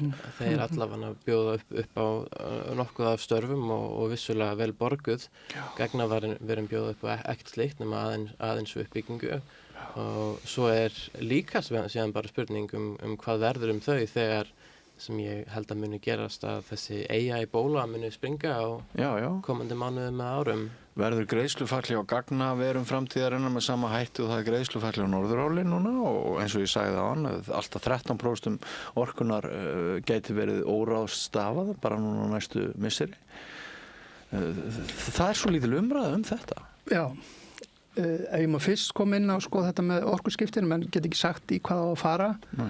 Það er ágætt að nota það viðmiða, því að einmitt ekki síst alþingismenn og fleiri vilja nota meðal annars Norðmenn sem svona fyrirmyndar ríki þegar kemur á þessum málum. Það vill þannig til að þeir byrjuðu fyrir mörgum árum í stórum orkuskipta verkefnum, svokölluðum, fyrir svona 7 árum, 8 mest. Hver niðurstaðan af þeirri framleiðslu, reising og vindorku, við erum upp holt og hæðir, að það fara 75% af þessari orku eftir sem áður í áframhaldandi stórmengandi iðnað. Það hinn blákalda staðarind. Það eru orkuskiptin. Og ef að menn ekki tala hreint út hvert á að stýra orkunni, þá eru menn ekki og sýna fram á það að þetta sé hluti af okkar græna hagkerfi sem við viljum byggja upp. Þá hafa menn enga málstað. Svo þetta með gagnaverin sem mjög áhugavert, þá eru þau náttúrulega fyrst og síðast eins og ráðherra hefur lýst sjálfur, þurfum við rosalega mikla orku, og það sé gríðarlega mikilvægt að taka þátt í þessu kapplaupi, og allt þetta nú með þessum orðum. Það eru notuð orðu eins og orkuvilji, flýti meðferð, einföldun, og bara fyrst og síðast kapplaupa, því að við séum að missa einhverju lest.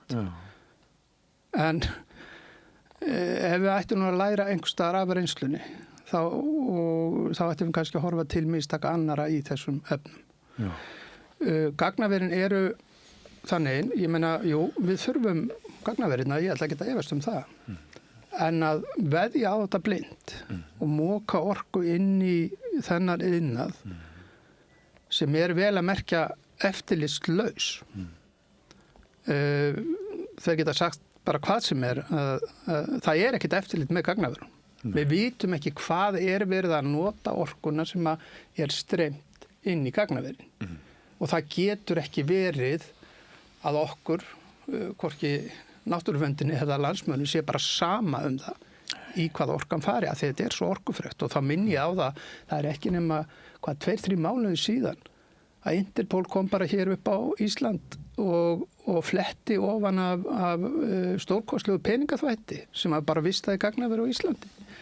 Ég meina, ef við erum að nota orkuna eins og svona bara eftir eðlum leiðum, að þarna sé ekki bara einhverjir glæparhingir að vista sitt, þá er það annað mál. En þá vantar eftirlitið. Eina landið í heiminum sem er með eftirlit eftir sína gagnaverum eru Kínverjar, sko. Það er kannski meira svona í ritskoðunar en grínlaust þá getum við ekki sagt bara, við erum að verða á eftir í þessu kapphlaupi. Plús það eru gagnaverin ekki að veita nema þetta 2 til 5 störf, að því alltaf við munum að tala um störfin. Þetta eru erlend fyrirtæki, hvert fyrir ágóðin, þráðbeint úr landi. Hvað viljum við nota orkuna?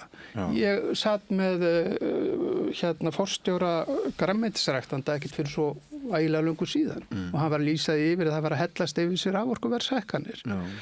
Og ég sagði, hvað eru stærstu grænmetisræktandur, hvað er þetta stór fyrirtæki? Að því að við erum nú að tala um matvælaöryggið og viljum auka veg og vanda grænmetisræktar og matvæla hér innanlands og þurfum ekki að flytja yfir hafið. Hann segir, sko, þetta eru svona stærstu fyrirtækin eru 50 til 60 manns og stærstu fyrirtæki taka alltaf 2 megavöttum. Hvernig getum við komist að þeirri niðurstöðu og það sé valið punktur að streyma móka orku 50 til 100 megavöttum inn í gagnaver sem er að veita ekki fleiri störf með þetta, plús það að vita ekki eins og hvaða framleiðsla í þessi staðar. Það er grundvallar atriði og ég hef kallað eftir yfir Orkustofnun að þeir taki á því máli, þetta er algjört líkil atriði, menn verða að vita hvað þeir að tala. Og það skiptir náttúrulega mjög fyrir ekki, bara svona aðeins til að klára þetta, það náttúrulega er mjög umhverfisvænt. Ef við getum aukið framleiðslu hér innanlands þurfum að getum minnkað innflutning á grænmeti og allt það, þannig að sko í öllu tilliti er það jákvæmt fyrir ekki Gjörsal. Nei, og bara skemmst er að rifja það upp þegar að hérna fyrir 1-2 árum að rafmyntagröftur var að nota meira raforku heldur en öll heimilin í landinu og þó nokkurn mun. Einmitt. Sko, ég ætla aðeins að snúa mér, við erum örugglega eftir að koma aftur að bara óröskuðum víðernum og öllu því og hvernig er verið að breyta kerfunum, minnka fyrirstöðu til þess að komast áfram í virkjanir. En þar sem þú ert þarna varaforseti ungra umhverfissinna, þá þín framtíð er aðeins önnur heldur en okkar Andrésar. Við erum konir aðeins lengra með okkar æviskeið. Það er fyrir. Er það viðkvæmt? Og ég finn það að ástæða til dæmis yngstu barnanna minna til umhverfismála, hún er önnur heldur en elstu barnanna minna. Þannig að þetta svona virðist nú líka eðlilega þyngra á ungu fólki. Hve miklar, ef einhverjar, áhyggjur hefur þú af loftslagsvandanum? Ég auðvitað hef miklar áhyggjur af honum, þess vegna er ég hér komin, en ég finn það líka á fólkinu í kringum af minni kynslóð að það er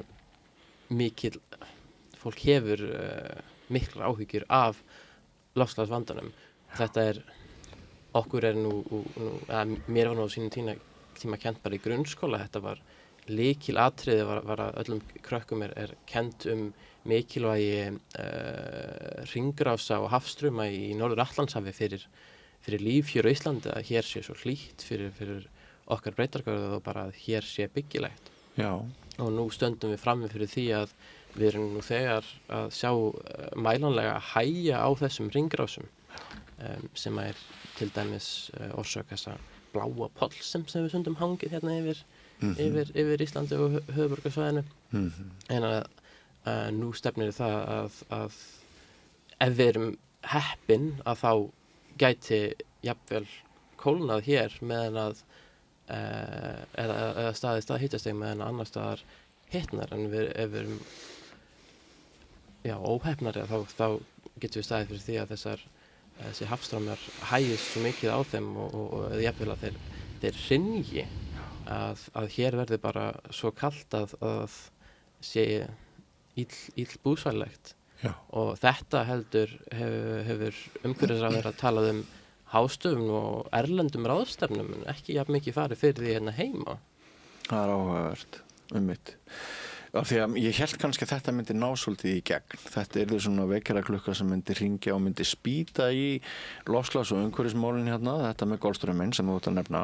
Mér minnir að rannsóknir sýni að það geti verið alltaf 20% líkur á í verri sviðsmyndum að hér fari bara, hér verði Ísland óbyggilegt. Þær tölur hafa hækkað all á síðustum misserum. Já, er það?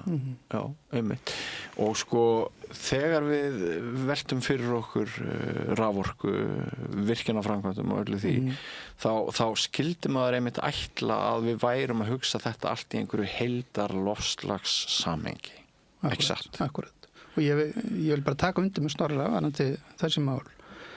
En það er einn hangur á og hann er mjög stór. Og kannski lýsir að sér í því að, sem ég var að segja ykkur áðan, að hvernig hefði tekist til hjá Norðmönnum í orkuskiptaverkefnunum. Að það er þetta með að það er að virkja sig frá vandanum. Það er bara allt gangandi. Og menn alltaf keyra hér á virkjanir. Það er eina svarið sem að ráðherrann hefur. Það er bara að keyra á fleiri virkjanir, aðskilja náttúruna einhvern veginn í þessari loftslagsumræðu, sem er náttúrulega galið, að því að sami ráðherra á að vera standi því að innleiða hér vernd líffræðilegar fjölbreytni. Og loftslagið mun ekkert lifa af án náttúrunnar. Frekar en þannig að ég vil að við tölum loftslagið og náttúruna sem eitt heildrænt vistkerfi en ekki í sitt hvoru lagi. Akkurat. Og það er alveg ótrúleg upplýsingaóreiða sem er rekinir á þingi og er verið að nota gegn með þessi okkur að við sem ekki að marka í loftslagsmálunum að því við viljum ekki virkja. Ég vil ekki segja þessi, sko, svo að þetta fólk þurfa að lesa þetta í gagn, sko. Ég vil ekki vera að tala niður til þetta, en þetta er afskaplega dapurlegt að fylgjast með þessari umræðu þegar mann ekki gerir sig grein fyrir því. Bara eitt lítið dæmi að ok, ef við ætlum að ráðast á til dæmis heiðalendur okkar með mökka vindorkuverum, hvað er verið að gera þar í leiðinni? Það er verið að leggja vegi yfir okkar síðustu ósnortnu heiðalönd og votlendi sem eru hlaðin líffræðilegri fjölbreytni og eru nú þegar að skila til loftslagsins. Og maður setja þetta bara ekki í þetta samhengi.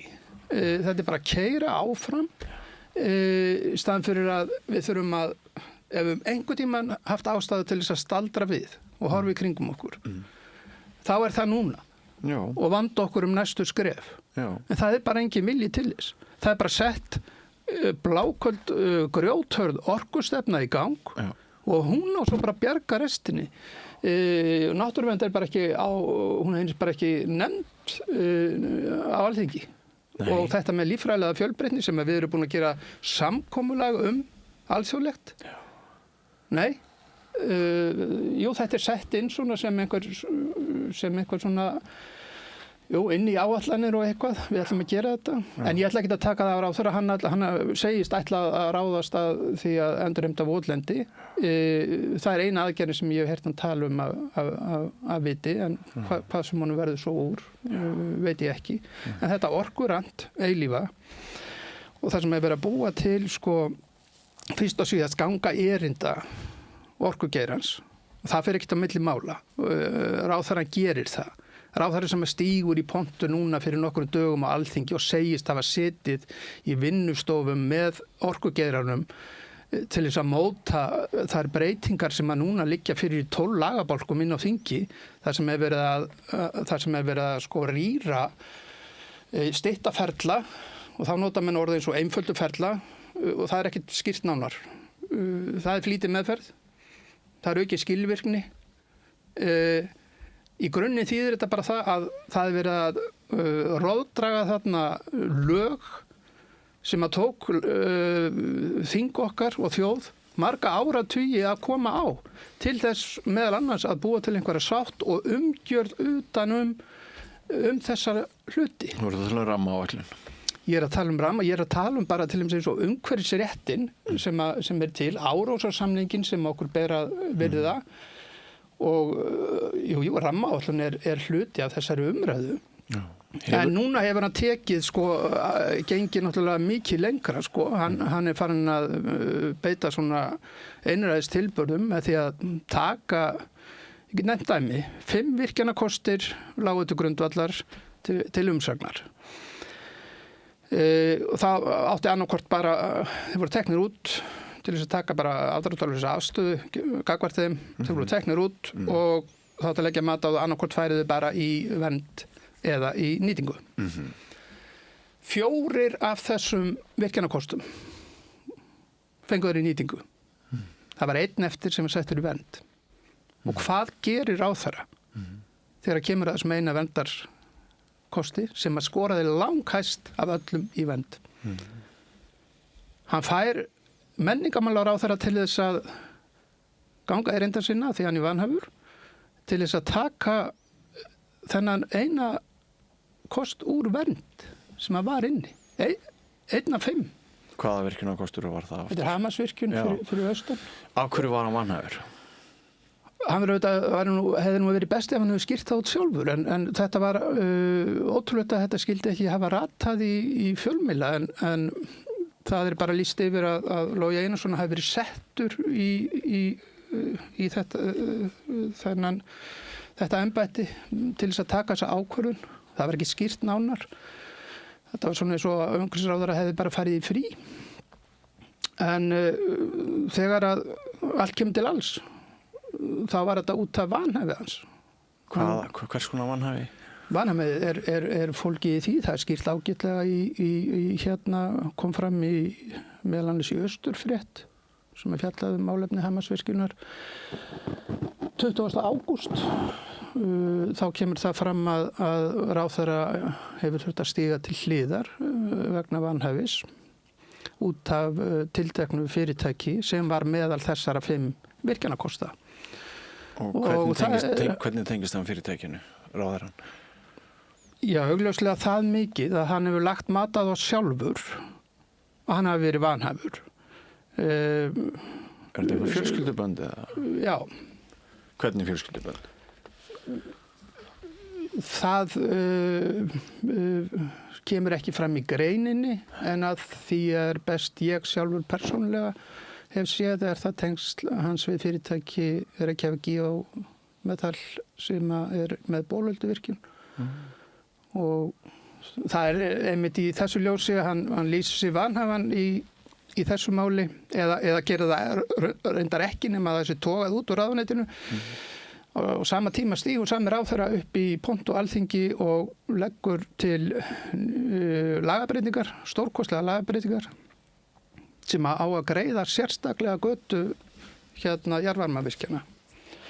Ég ætla ekki að fara að leggja neitt of mikið út frá þessu, en ég myndi segja einhvern tímann hefði þetta þótt fréttefni, en það virðist ekki vera mikill vilji hjá, minnst ekki ríkisfjölmiðlum okkar, að leita eftir svona svörum við svona stóru spurningum. Eru þessi tengslu fyrirtæki í gegnum eiginkonu ráðherra? Já, að því best verður séð, þá er það þannig. Og ég held að hver sem geti bara að googla það.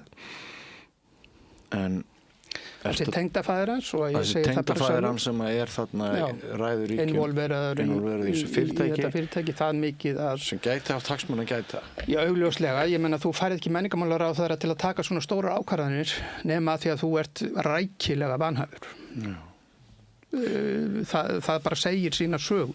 Það hefði verið mjög heiðalegt bara og opið því að ráðherrar hafa nú legið töluvert undir ámæli á undanförnum árum og verið gerið vanhæfur út af hinu og þessu, og það er ekkert verið skafið af því svona almennt í fjölmiðlum, en þetta hefur ekki vakið það athygli sem hverju sem sætir, og fréttamenn verða bara að spyrja sig þeirra gagnrýnu spurningar sjálfur. Ég mun bara strax í kvöld senda fyrirspurnir vegna þessa máls.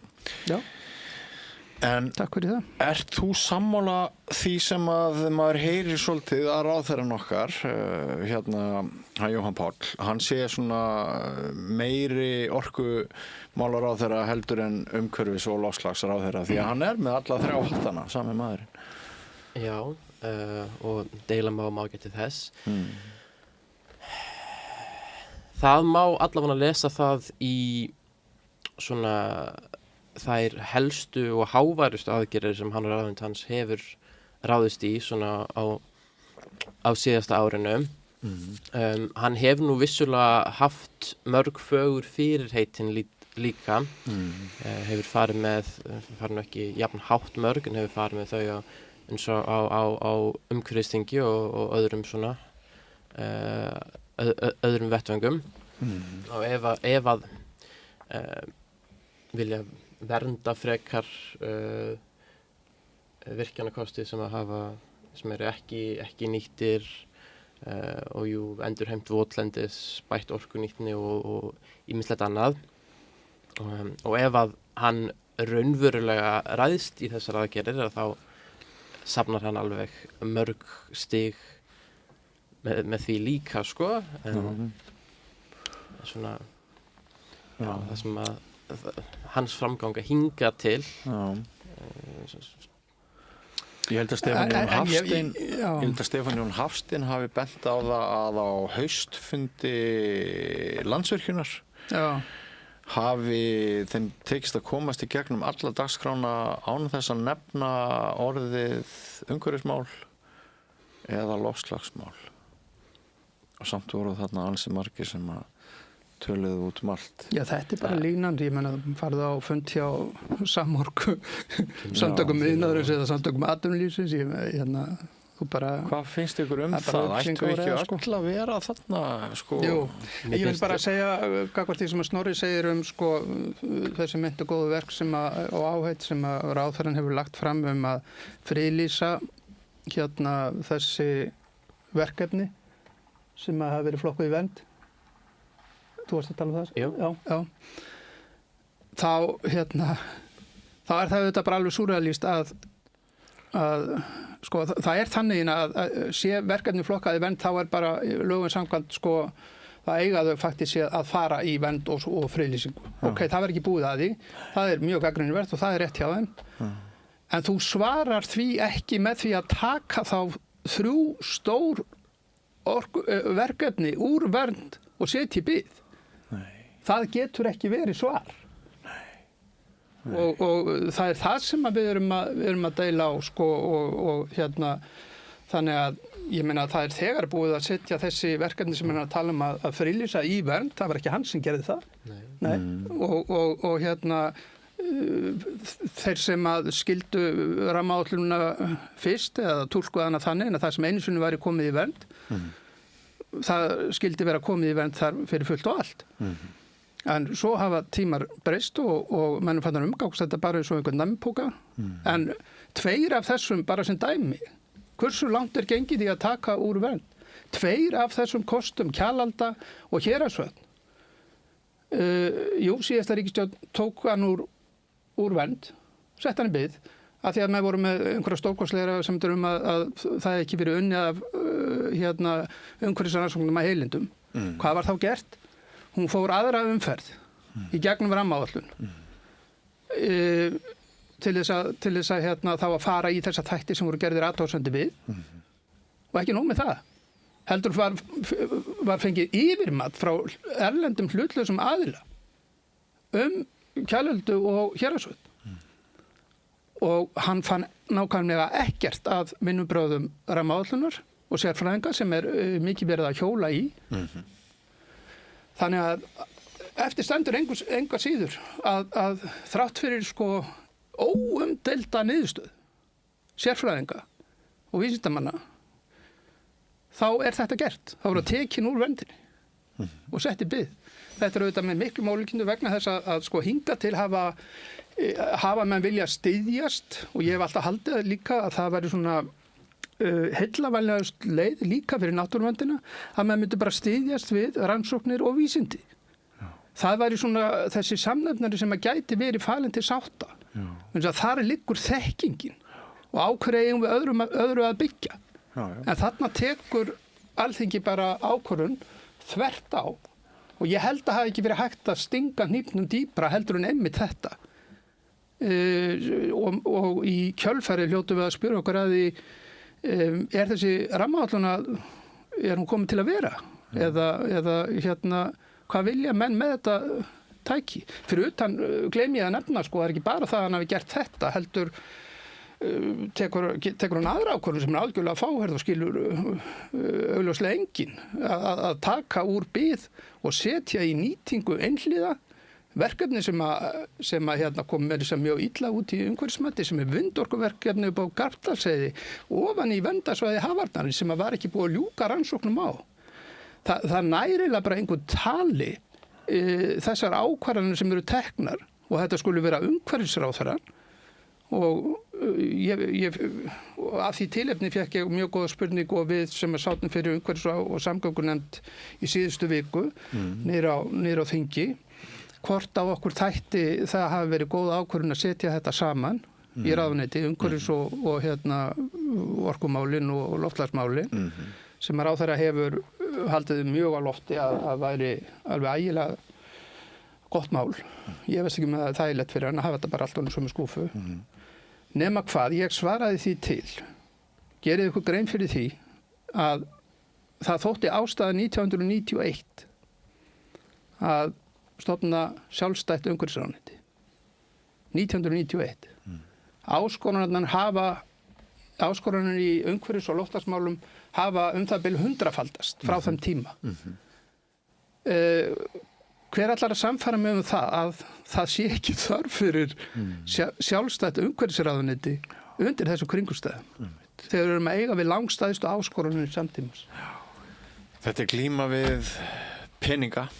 Það eru peningar sem keyra áfram hjólinn og en sko ég myndist aðeins á það allavega fyrir þáttinn ef ég glemdi því í inngangnum að COP sko það er eiginlega maður undrar svolítið andvaraleysi hér gagnvart ýmsum umdeildum ráðagerðum. Manni finnst ekkert mjög mikið háað út í samfélaginu þótt að sé svona bakslög hér og þar og maður sá það þarna á þessari ráðstefnu líka að það er pínlítið eins og hluti heimsins hafi bara stigið til hliðar í því að berjast fyrir ábyrgri framtíð. Það er svolítið mín upplifun á COP. Hvernig er fyrir þig að upplifa niðurstöðuleysið þetta með jarðefnaeldsneytið og það allt saman? Já, ég upplifi COP er náttúrulega loftslagsráðstefna Sameinuðu þjóðanna.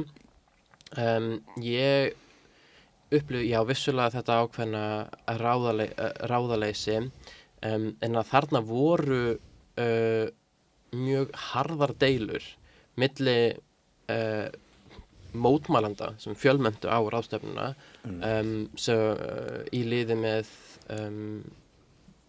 einhverjum hluta af aðildarríkja sem sóttu ráðstefnuna og Ísland vildi skipa sér inn í þann flokk sem að vildu mun metnaðarfyllir áætlanir og sérstaklega áætlanir útfösun jarðefnaeldsneytis sem er bráðnauðsynleg aðgerð sem að er löngu tímabær gegn þeim sem að þykjast hafa of mikilla hagsmuna að gæta af því að halda áfram að framleiða og brenna jarðefnaeldsneyti og niðurstaðan er sú að já, er mjög útvatnaður samningur og samþykkt sem kemur út úr þessari ráðstefnu og sem er frekar erfitt að sjá að muni ná mjög miklum árangri en samt þarna er samt alveg nokkuð til þess að vera jákvæður yfir. Þarna eru mörg lönd sem hafa miklu meiri vilja og metnað til raunverulegra aðgerða heldur en kannski virðist vera þegar þú ert með vettvang sem þennan sem þú þarft í rauninni þar sem allir þurfa að vera sammála. Hvaða lönd standa sig best? Hvaða lönd standa sig best? Og hvernig er Ísland í samanburði svona við veröldina? Ísland stendur sig eins og menn halda oft hávært á lofti vel þegar kemur að jarðefnaeldsneyti sérstaklega. Það við reiðum okkur alltaf svo mikið á jarðvarma og vatnsafl en á heildina hvað var að losun gróðurhúsalofttegunda stöndum við okkur alls ekki vel. Mesta losun á haus með samfélagslosun, já. Mjög mikil losun vegna neyslu, mjög mikil vegna landnotkunar. Við segjumst vera rosa góð en við langt yfir meðaltali ESB, við losun 2,7 sinnum meiri á haus heldur en Svíþjóð til dæmis. Hverjir standa sig best?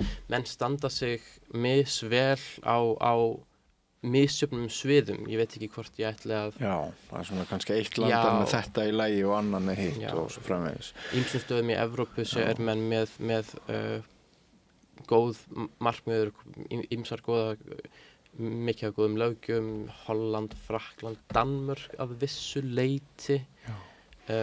Noregur vissulega góður í græn orku ef ekki í mörgu öðru. Ég held mögulega, ég veit ekki hvað það með ég segja, en mögulega landið sem með mest sannfærandi langtíma áætlun í loftslagsmálum Kína. Þú ert ekki fyrstu til þess að segja það í minni. En þeir eru með áætlun net zero 2060 held ég örugglega. Kolum hlutast eitthvað fyrir þann tíma og eru ekki eina landið en klárlega eina stóra iðnríkið sem að vinnur mjög sannfærandi, mjög markvisst af því.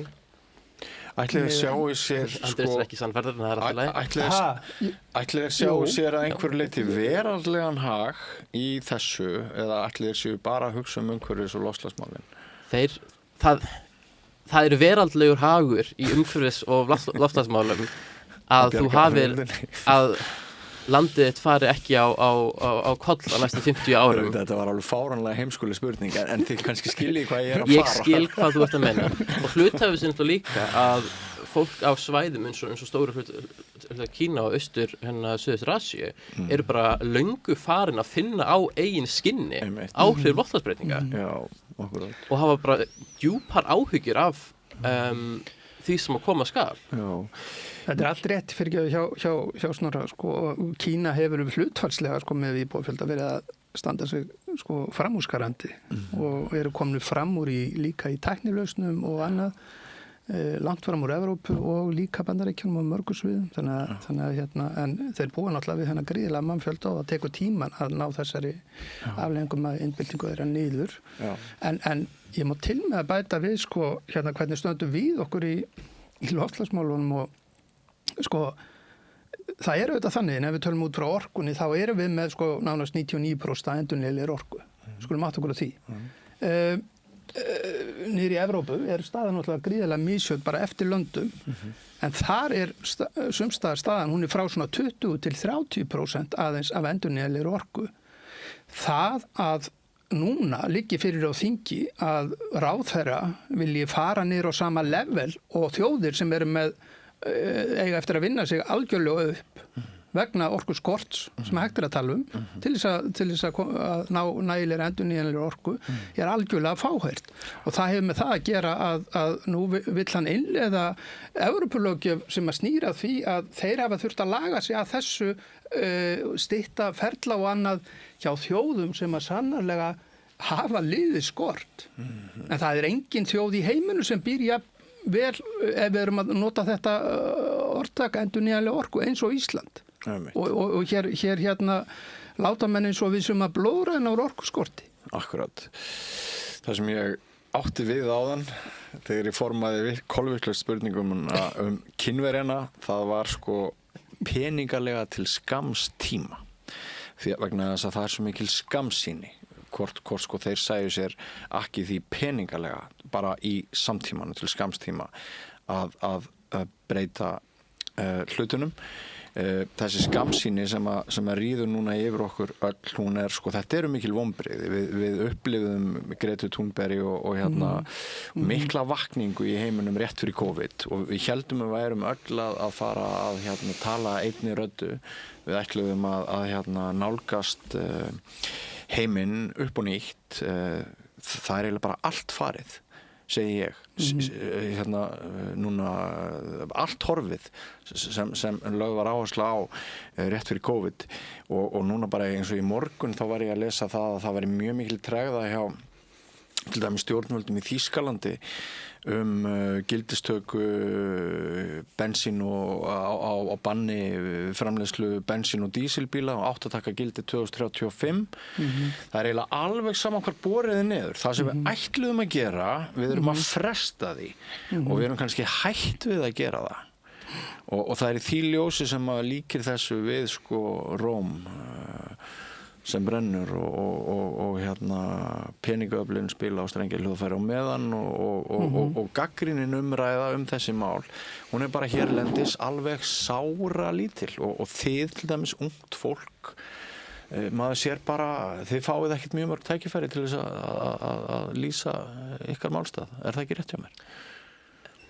Nei, við fáum ekki mjög mörg tækifæri til þess. Það eru fáir fjölmiðlar sem hafa mikinn áhuga til þess að fá okkur til þess að lýsa okkar áhyggjum eða málstað. Hvað heldur að skýri það? Þess að David, eru við sko stingum við höfðun í sandinn, er þetta afneitun eða hvað er þetta? Mér var nú sagt af dagskrárgerðarkonu og ónefndum fjölmiðli, þetta var nú bara að fjölmiðlar flyttu fréttir af því sem fólk langaði að heyra og fólk langaði ekki að heyra þetta. Já, það er ekki nú glæpsamlega ástæða hjá þessari fjölmiðla. Ég ætla ekki að mótmæla því, en það er eitthvað sem við sjáum svona heildstætt í samfélaginu, þó ég held sé nú reyndar alveg smá viðsnúningur á því sko. En við sjáum það 2019 að þá er gerð viðhorfskönnun og þá er loftslagsmál talið næst mikilvægasta málefnið ef koma skildi til alþingiskosninga. Þenn tíma held ég eftir heilbrigðismálum. En svo núna undir lok síðasta árs þegar raunverulega var kosið til alþingis að þá voru loftslagsmálin rétt komið inn á topp 10 lista yfir mikilvægustu, að fólki þótti mikilvægustu málefnin. Að þetta er bara ekki eitthvað sem eða hefur verið fólki mjög ofarlega í huga sem er mjög miður. Já, það er mjög gott að bendur á þetta vegna þess að sumir segja að við höfum horfið inn í þessa tíma með nýju ríkisstjórninni en þetta var náttúrulega byrjað að gerast áður samanber þetta, þau falla þarna sem kosningamál úr öðru sæti niður í rétt skriðin á topp 10 eins og þú nefnir og þá spyr maður sig sko af hverju er það? Er það vegna þess að eins og stundum heyrist í opinberri orðræðu að við höfum áhyggjur af Putin og Trump og einhverjum hermálum og hérna því öllu eða hvað? Ja, þetta er náttúrulega alveg sko birtingarmynd af því sko þegar fjölmiðlar svara þessu til eins og hann Snorri segir hérna þá geta þeir nú ekki látið okkar stærstu fjölmiðlar eins og þeir hafi ekki dagskrárvald það hvað er til umræðu hverju sinni. Það eru þeir sem flytja fréttirnar. Það eru þeir sem móta meðal annars skoðanir fólks þarna úti. Og það er ekkert við aðra en þá að sakast það hafi ekki sett málin á dagskrá fyrir síðustu þingkosningar. Það var bara eitthvað þannig syndrum í loftinu. Jú, það var fréttir af öðru en ég meina það var líka COVID á sínu tíma og maður gæti dreigja alla athyglina því en það að láta þessi stríð einhvern veginn teima sig út í sem enginn vill svo bera ábyrgð á og talandi loftslagsmálin þá hef ég verið persónulega mjög hugsi yfir því hvernig það var reyndar núna tekið, veit ég að voru töluverð átök það fyrst skipti sem er almennilega rætt afleiðingar af stríðum á loftslagið og ég sá svona tölulega statistik sko sem er alveg brjálæðisleg sko losun frá bara Gaza vegna þess að það er búið að leggja allt þær í rúst líka frá ég held að bara í Úkraínu ég man ekki hvort var en eins bara stríð í 60 daga hafði jafn mikil áhrif eins og losun frá 175 löndum bara á einu bretti, bara svona sem statistik og það vil enginn bera ábyrgð á þessu kopp hefur því miður þróast þannig að þeir sem bera mestu ábyrgðina á mestu menguninni þeir láta ekki sjá sig þarna. En það voru, ég las það að það voru 2400 einstaklingar, talsmenn jarðefnaeldsneytis til þess að reka áráðu sinn inn á þessari sumur ástefnu. Það líklega fleiri heldur en allir fulltrúar Norðurlandana. Miklu fleiri. Miklu fleiri, já. Og þetta ekki algjört brjálæði. Má til gamans geta að vopn og hernaðargögn eru svo að segja það eina sem er undanskilið Parísarsáttmálanum. En framleiðsla á vopnum og vopnabúnaði ber ábyrgð rétt tæplega held í 10% af formleyslósun á heimsvísu og þar ekki beiting þessara vopna heldur. Það ansi margt sem snýr á haus. Við þurfum að halda áfram að ræða umhverfismálin, loftslagsmálin, virkjanamálin, orkumálin og náttúruverndarmálin. Ég þakka ykkur kærlega fyrir komuna. Við komumst ekki lengra þennan daginn en hún ætlar að koma til mín held ég í næstu viku. Hún formaður landverndar, Þorgerður. Hún satt COP-ráðstefnuna. Sást þú hana kannski líka? Nei. Lára sem forseti umhverfissinna satt COP. Já, og kannski fáum við það báðar. Og við þurfum að halda þessari umræðu áfram. Það er ekki í lagi að fjölmiðlar ýti veigamestu málum samtímans út á dagskrárborðinu með lítið til þess að þau sé ekki nógu skemmtileg. Fjölmiðlum ber að virða almannahagsmuni, þá sem að varða almenning mest. Og það eru fá mál sem skipta meira máli heldur en þetta. Þannig að við höldum áfram. Ég vil fá koma einu að bara varðandi núverandi ríkisstjórn og háttalega hennar gagnvart náttúruverndinni og ráðherra. Mér hefði þótt það viðeigandi að náttúruverndinni yrði boðið á vinnustofu eins og orkugeiranum til þess að móta stefnu. Einmitt. Til að jafnræði sig gætt. Já. Ég meina, þetta bara aðra hliðina og því miður á hann langt í land með að fá tröst hjá náttúruverndinni. Já, ég sendi honum tölvupóst í kvöld og skora hann að koma hérna og svara hérna fyrir mál. Þú myndi vilja mæta honum líka, er það ekki bara? Heldur betur. Saman hættin? Heldur betur. Það getur verið gott sjónvarp. Já. Kæra þakkir, Andrés og Snorri fyrir komuna og við höldum áfram eftir andartak með nýtt efni, ekki fara langt. Alþýðufélagið frábær hugmynd. Félagsgjöld í Alþýðufélagið eru krónur 2.750 á mánuði og renna óskipt til dagskrár og útsendinga samstöðvarinnar. Samstöðin.is. Ég heiti Kristinn Sigmundsson og styð Samstöðina. Samstöðin óháð sjónvarpsstöð sem fjallar þjóðfélagsmál á vandaðan og yfirvegaðan hátt. Ég skora á ykkur að styðja hana með því að gerast áskrifendur. Samstöðin ómissandi. Hjálpið okkur að byggja upp dreifikerfi samstöðvarinnar með því að læka síður samstöðvarinnar á YouTube og Facebook. Já, þetta lokin á rauðaborðinu í kvöld. Þökkum öllum gestur sem hafa hingað komið og þeir sem tóku viðtöl og Löfi Líndal fyrir að taka upp og senda út en ykkur þökkum við mest sem hafa verið að hlusta og breytt þessu spjalli okkar í fjölmiðlum. Minni á eins og ég gerir stundum að það eru áhorfendur og áheyrendur sem hafa byggt upp samstöðuna. Þó sérstaklega þeir sem hafa gerst áskrifendur. Það fólk sem gerir sér grein fyrir því að samstöðin mikilvægur þáttur í íslensku samfélagi, mikilvæg fyrir lýðræðið. Það mikilvægt fyrir okkur að hafa þennan umræðuvettvang og fréttavettvang og þetta fólk leggur okkur lið 2.750 krónur 2.750 krónur fyrir grunn áskriftin, það það sem að fólk borgar á mánuði. Þú getur gert það sama með því að fara inn á samstöðin.is, það hnappur sem ástendur áskrift, það getur skráð þig fyrir grunn áskrift og mátt borga meira þú vilt, það gera margir og svo getur valið hvort að þú viljið láta félagsgjöldin renna sem félagsgjöldin í Alþýðufélagið, en það einmitt Alþýðufélagið sem á og rekur samstöðin. Þetta fjölmiðill og umræðuvettvangur í eigu áhorfenda og áheyrenda. Tilraunaverkefni sem við erum að reyna að koma á laggirnar kemur í ljós hvort og það takist aukast líkurnar við það því fleiri sem gerast áskrifendur. Þetta orðið gott í bili í kvöld. Við verðum hér aftur annað kvöld klukkan 8, þá var það sagðar fréttir á samstöðinni. Segðu það á samstöðinni. Samstöðin er í eigu hlustenda, áhorfenda og lesenda. Sláist í hópinn og gerist áskrifendur.